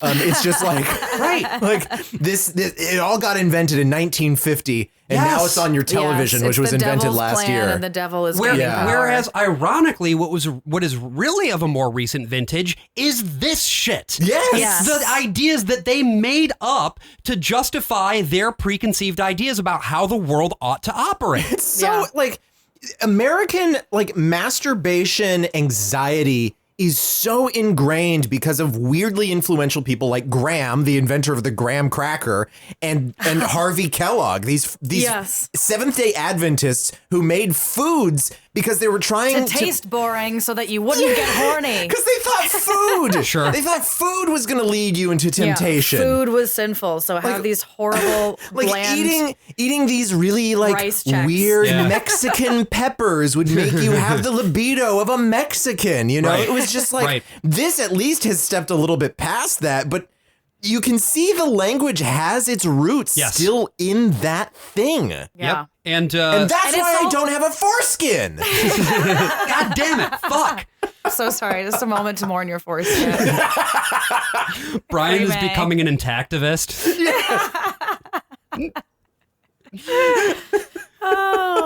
So after we learn about how not jacking off is just like being the troops.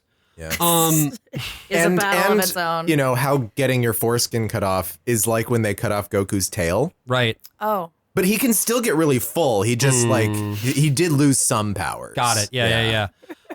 We get some more of these fucking talking heads. We get Chris again. I guess he's a youth pastor. He starts talking about leisure time, Chris. That's another one of those really funny things where it's like no one ever had leisure before. Now you have leisure because you're a teenager. We have to get you Protestant work ethicing your way out of ever having enough time to jerk your hog. But Chris is really just preoccupied with I just wanted leisure Chris to be able to hang out and be leisure Chris, but he kept on fighting with porno Chris.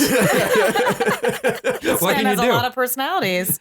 Yeah. Again, maybe these are things beyond that which impacts every young man. Maybe you have something specific going on here, my guy. Maybe you have your own shit to work out, Chris. It's leisure time, Chris, and porno, Chris. Maybe porn isn't actually the problem here. I don't know. Maybe there's an underlying pattern of behavior or thought or something like that ought to be addressed. what do I know? And I like that, you know, we spend more time towards this back half, like hanging out with the XXX church guys who are like cool. One guy has gauges. Right. Yeah. And, you know, they're not like normal Christians. They're the cool Christians. He has gauges 15 years after they're cool. Exactly. Yeah. And in another 20 years, that guy's going to try cunnilingus and it's going to blow his mind. And they say words like dang and crap, you know, like they're edgy dudes. Yeah. I mean, it's like, sorry to plug a movie I was in, but it's like the movie I was in, Porno. Yeah. Where like the guy who's kind of the spiritual leader of all these younger evangelicals in the Midwest in the 90s, Heavy Metal Jeff, is like the guy who's keeping them on the path. And he's always praying with them and having them share this mantra. Yeah. Christ bears the load. Oh, hell yeah, dude. All that's until they see my dick and balls and then a demon starts killing them. Right. Other people who are bearing the load include, we got back to Fred again. He updates us on his win-loss ratio with regard to looking away from joggers. This man has probably been in a number of car accidents. Oh my God, in the book, he even is like, I had to look away and I had to look on the other side of the road, but it was ultimately okay because I'm a pretty good driver. I shit you not. That's in the book. Fucking way. Yes. You shared some clipping with me last night that was just like, this guy hates this woman. He hates this woman who was jogging by, and it was like it was me or her. It was like either I lose my battle with sin or I run this cunt over with my pickup right now. Yeah. It's filthy. It's very serial killery. Yeah. It's very... I cannot abide this pair of big naturals in my face. Oh, boy. Well, and speaking of serial killers, they share an example. We're going to spend a whole episode on this thing at one point because this is a part of our boy, James Dobson's history. Our homie. James Dobson, you know him. You love him, Laura. Yeah, my Jimmy good Dobbs. friend. Yeah. James Dobson, of course, did the last interview with Ted Bundy the night before he was executed. And made a lot of money off of it and made a lot of fame off of it. One thing that he did was he sold this video pretty much at cost to people without any licensing fee, which is why you'll see so much of it is in this movie because they needed to get it to hour length to fill a whole Sunday school session. And Laura, had you seen any clips of the Ted Bundy interview before this? Or No. Okay, You're not I'm much of a... I'm sorry. not much of a serial killer interview person. It's okay. I prefer this over the like Ryan Murphy interpretation of it. Oh, okay. my God. At least it's the real fine. deal. Yeah. Yeah. So this is one for the large intersections that I'm sure we have between our audience and like true crime podcasts. Yeah, we are a true crime podcast in a way. So I'll take a little tiny clip of this, but you'll see Ted Bundy is describing what his problem is, what it was that drove him to kill. You really feel that hardcore pornography and the doorway to Pornography. it, softcore pornography, Pornography. is doing untold damage. Softcore is now in this now. And causing R-rated other movies. Yep. women to be abused and killed the way you did others. Listen, I'm no social scientist, and I haven't done a survey. I mean, I don't pretend that I know what John Q. Citizen thinks about this. But I've lived in prison for a long time now. And I've met a lot of men who were motivated to commit violence just like me. And without exception, every one of them was deeply involved in pornography without question. You know, it's a great movie when they're using Ted Bundy as a Yeah. as an expert witness. Yeah. Well, he has lived experience. Yeah. Of being a fucking lying psychopath his entire life. And Josh, actually, you brought this up last night, and I thought, I don't know. But like you said, like this is some sort of plea because they even keep the part of the clip in here where he talks about what use is there in killing me? That's not going to bring anyone back. But it won't bring them back. And that's the fourth musical reference in the show. Let's go. I was like, I don't know. I don't know if that's true. I was wrong though. Like this was definitely part of his. I mean, part of this is just a game. Right. He's just fucking with James Dobson, right? He's playing that man like a fiddle, but like also Dobson, a fiddle's made with strings because it wants to be played, you know? And he is also, aiming for this kind of clemency because something that he did earlier, every time like that execution date was looming, and he did get a stay once, he would be like, oh, by the way, here's 30 more people that I killed. Here's where their bodies are. Sometimes they found bodies, sometimes they didn't. Sometimes he was just straight up making things up. Right. He was an unrepentant liar, not to mention he did some other bad things, all the way until the end of his life. Sounds like a real jerk. About it. And like the fact that this has become such a piece of like canon. Yeah. And it's such a Dobson was so persecuted because people said so many mean things about him. I mean, Bundy even going on in this interview at other points about like how he turned his life over to Jesus, which apparently got like a response from the security guards in the room. Oh, like they were like the prison guards, yeah, and like apparently when they walked him back to his cell that night, they're like, "Oh yeah, so how are things with Jesus, huh?" I guess it was the stakes of it that was pretty wild. I was like, Yeah. we're bringing Ted Bundy in. Yes. Like that's where we're going here. Like we've got a ginger on a motorcycle and we've got Ted Bundy. Yep. Don't touch your dick. Right. You know, like this is like they are pulling out every This is the road that you're going to. Well, and Ted Bundy's another one of his assertions is like, you're a victim of society if you have jerked off to pornographic magazines. Society has done this to you, and it will do it to you too, because Ted Bundy, he lived just like you. He was a normal suburban boy raised by a mom and dad who cared about him. They tried to do their best. Brothers and friends. Yeah. This is all a lie too. Pornography the man did it. was Yeah. raised by his grandparents, thinking that they were his parents, thinking that his mother was actually his sister for many, many years. And the horrible thing is, his grandfather may have also actually been his father. Jesus Christ. Yeah. You know, he was born in like a home for like homeless, pregnant women, single women. Yeah. Like he did not have an ordinary life, and he did not, but he loves to He paint this wasn't image. the pinnacle of Christian purity, Yeah. except for this one porno thing. Yeah, he saw a hustler Yeah. on the sidewalk once. Yeah. And then seeing tits was like, okay, now I have to kill, you know, potentially hundreds of people, and we'll never know just how many people he killed. Yeah. Well, and I don't think And we that could do a whole Yeah. podcast series on why Ted Bundy killed, which Yeah. let's not, because it's No. trodden No. territory. No. But yeah. We are not the #1 podcast on Patreon, which is theater people talking about true crime. It's not accidental that they Yeah. put this in here. It's not just like, well, we need some more content to pad out the hour, although it's also not that, you know? It's an exclamation point on the argument they've been making this whole time. It's not a coincidence that right before they deploy the Bundy interview, they have another one of those testimonial interviews with this guy named Derek, who's telling us, you know, looking at porn isn't all it's cracked up to be. He keeps talking about getting choked like Chain, which tells me a lot about what he's into in terms of his porn selection. Yeah. But then we get this wild fucking shit. Another trigger warning for transphobia. Yeah. It says, first of all, a card comes up that says, Derek was forced to confess his sin in front of 600 people. And I was like, by whom? Who's the problem here? Whose children are they? Yes. And then the second card, Derek never thought he would pay transsexual prostitutes for sex. But he did. You better not touch your dick now, because if you go down that path, then you're going to see more shame from the very people telling you not to touch your dick now. Yeah, then you're going to have the extreme humiliation of interacting with a trans person. And it raises who are very like in the way that we don't have like agency for women or any like fleshed these out women. disembodied demon Like, trans people. This is so far removed from just basic humanity. Oh yeah, and I mean, there's not even anything even like these books lump gender and sexuality together. Yeah. It will say stuff like playing with dolls is a very sexual act because it has to do with you being a sexual being because you're a woman, and it's just like, right, and, yeah, that's why. Which I'm curious to hear your thoughts on that specifically.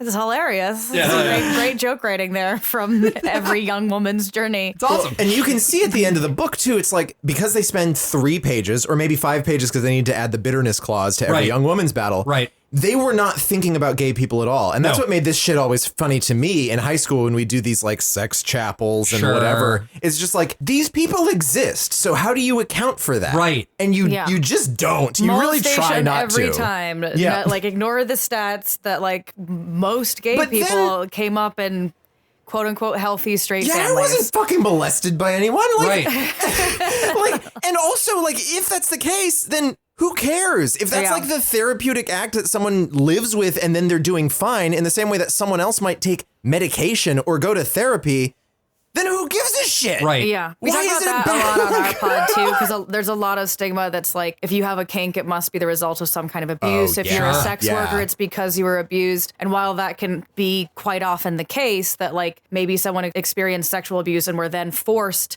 to find like sexual resolution and sexual liberation, they are certainly not one-to-one. And there's absolutely no scientific correlation between kink and an inception moment of trauma. And the mere fact that acknowledging there are gay people, there are trans people, there are people who live their lives this way, even just people with kinks. Yeah. The existence of these facts makes every other part of this fall apart. But again, So that's why they can't acknowledge the existence. You just ignore the facts. Yes. And instead what you do is you make viciously work to destroy those facts. And you create charts like this helpful chart. I love charts. That exists where there's one part of the chart on the left side. It's a box that's the things that are about guys. And then on the right side, it's bullet points about things that are about girls. And we learned that guys, for example, are driven by their physical desires, crave physical intimacy, are stimulated by what they see, give love to get sex. What? And that finally, body can disconnect from mind, heart, and spirit. These are characteristics of guys. Characteristics of girls include driven by their emotional desires, crave emotional intimacy, stimulated by what they hear and feel, give sex to get love. Yikes. Body, mind, heart, and spirit intricately connected.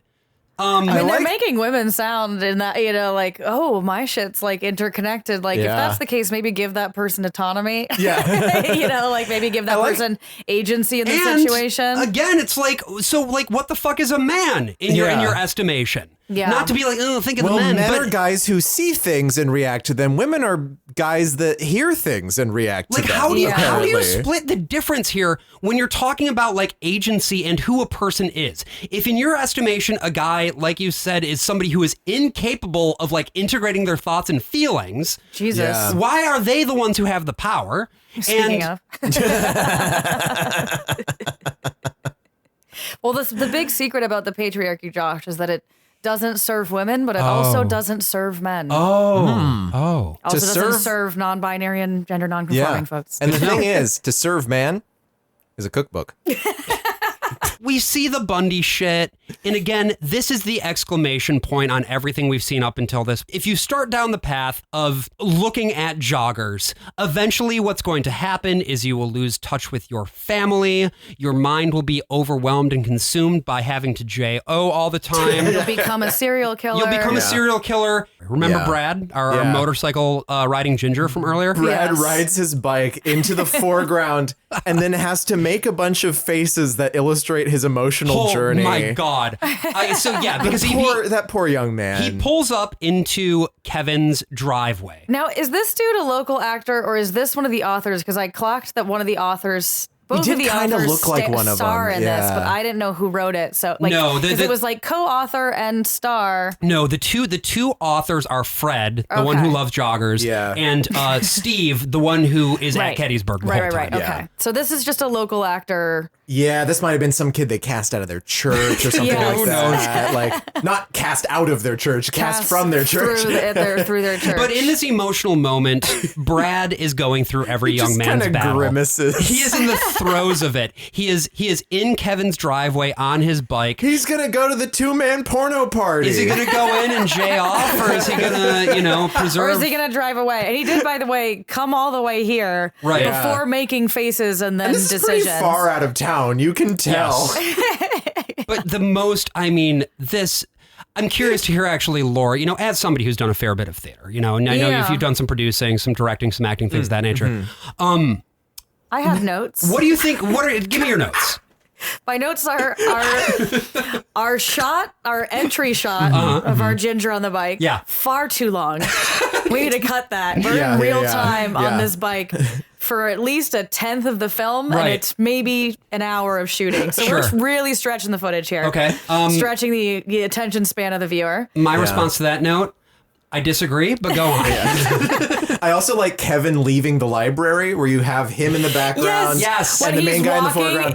He walks all the way out. He walks all the way down the hall. Like the room. It's like the room where they just keep these shots going for way too long. Exactly. There's a Tim and Eric project, Bag Boy, that they did with John C. Reilly as Steve Brule, where people walk to the edge of the grocery store, but the automatic door doesn't actually open. So, then they just turn around and look at the camera until the scene ends. Yes, that's what the library vibe is. Is like Kevin leaves, and we get like they don't just end the shot. No, we have a 30-second like awesome. exit. It's awesome. It's amazing. Also, love the choice of the IBC root beer we've covered. Just great Kevin prop just work opens there. the door, clearly alone. Very disheveled in this moment as well. He's I think he Kevin's got a going haircut. through a rough time. Like I actually was like, I think that our He ginger needs- needs to stay and support his friend He needs, Kevin. he needs his friend around. And then he used porn as a way to reach out, honestly. I agree. I think Kevin's going through it. I think Yeah. he just needs a friend. I think that he is feeling feelings that he doesn't quite understand. It's almost like he knows that he judged the porn, which is a Yes. step too far to me. Right. Like I'm like, I think you're just like, I would be like, what the fuck is he doing? Like, Right, why is he dude? Why is he just hanging out on his bike in my driveway, just vaguely grimacing? What's that all about? Like, what's that about? But instead, he's like heartbroken that he's not gonna have like a buddy to watch. Yeah, but it's his porn bro. with. It's his bro. Come on, like this is just bros. Sure. I'm just like, if it's me and I invited my friend over and they drive up and then drive away, I'd be like, they forgot something. Right. You know? Yeah. Like, Except for I know he will. Except for the very meaningful, like again, he sits there grimacing for a solid minute. So like that's a motivated sequence right there. Also, this is 04. They would have cell phones at this point. Yes. He could have Good called point. Kevin. Yeah. And he Whatever. doesn't. Well, Been instead like, he hey goes. man, I'm not, but we Yeah. have to have used the motorcycle for something. That bit has to pay off. And It's the thing Chekhov's is, motorcycle. It's Yeah. Chekhov's motorcycle, and we gotta make him look cool when he drives Yeah. away Yes. from Yeah. the porn. Yes. It's cool it not can't to just jack be him off. hanging up a phone and like sadly being alone in his room. Right. He has to like skid off into the distance. He's got to feel that vibration under his taint. Cool guys don't look at And then he turns explosions. back around. Cool guys also don't look back at their depressed friend while they're riding away on a Yes. motorcycle. Yeah. So then he goes over to the teacher leading the accountability group, Right. the effeminate adult bachelor. Right. Yeah, no, it's like we see no with indication. with a blonde mustache. We see no indication whatsoever that this man has a wife. Like No? it really, he Nope. really does just seem to be full on a bachelor. And what's wrong with that, Josh? Nothing, Laura. I just think that this man isn't being fully honest about who he is. You know what I'm A lot saying? of violent repressed gay men don't Yeah. have fucking wives, and what's that doing for them? It's true. Yeah. There is this parallel with like the ex-gay ministries and stuff like that. I don't know. There was a video that was very popular like back in the 2000s, and this guy like came fully back around to being a homo again, and good for him.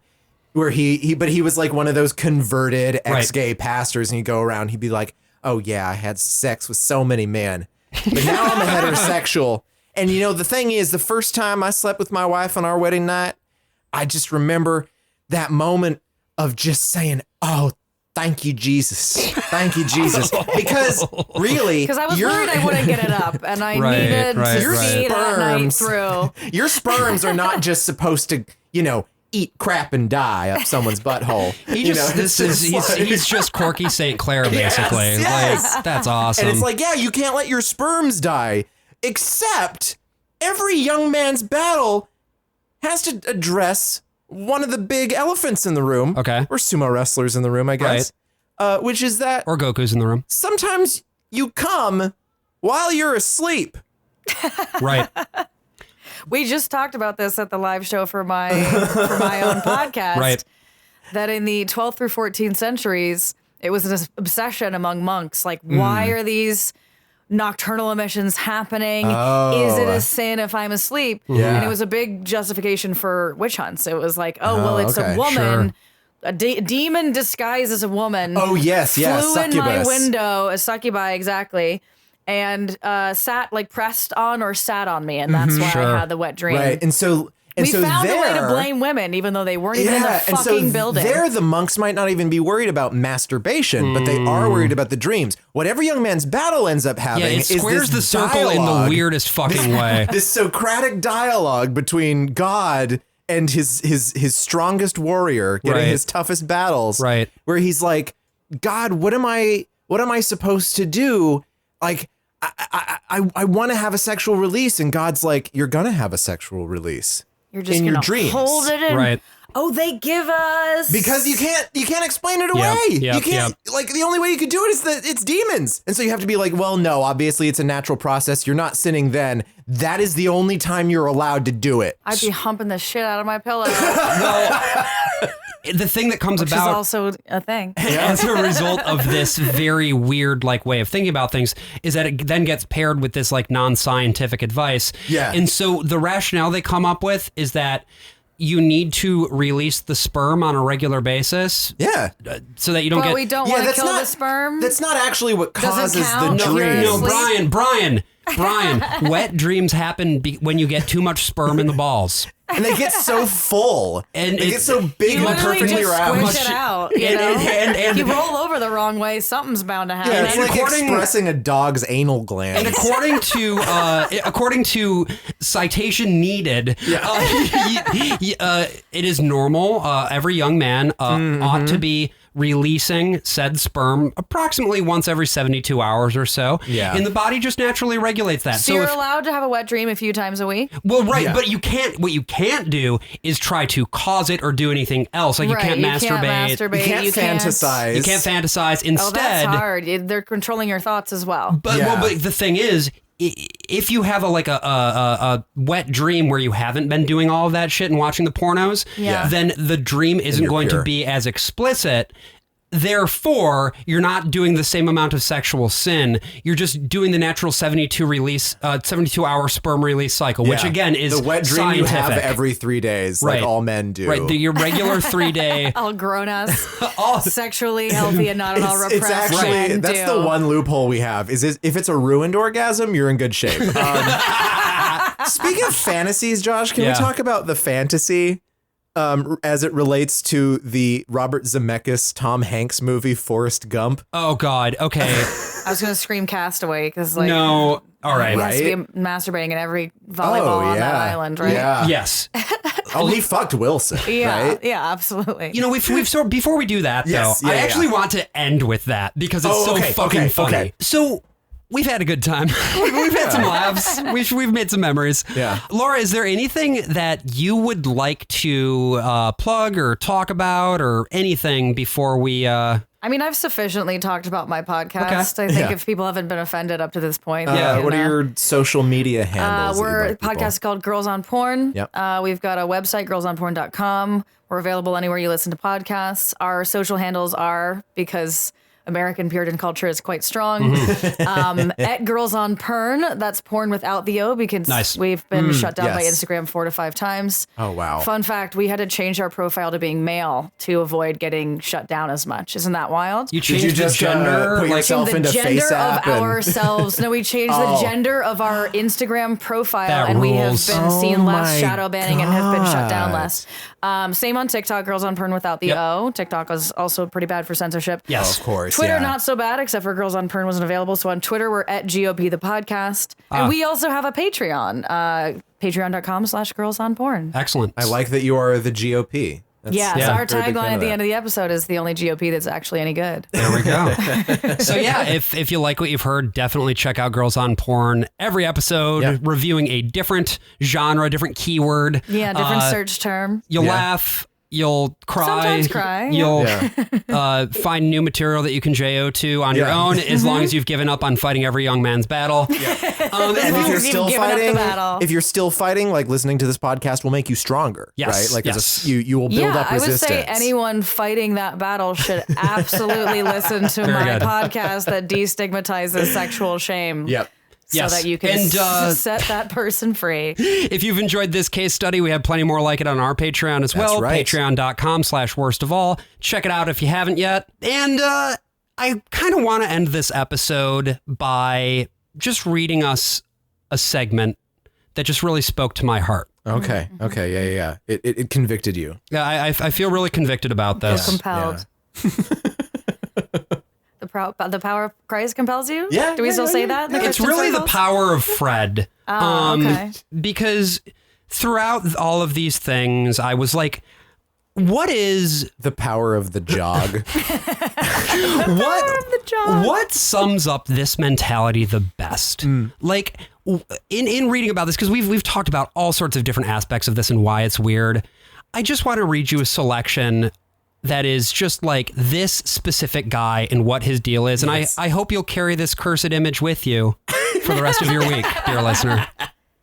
So he's talking about Forrest Gump. He's talking about watching Forrest Gump. And he's like, yeah, Forrest Gump, fine movie to watch with the family, right? Well, actually, do you remember that scene with Sally Field? And I now quote from the book. But you got more than entertainment, didn't you? Remember the grunting and panting between Sally Field and the principal?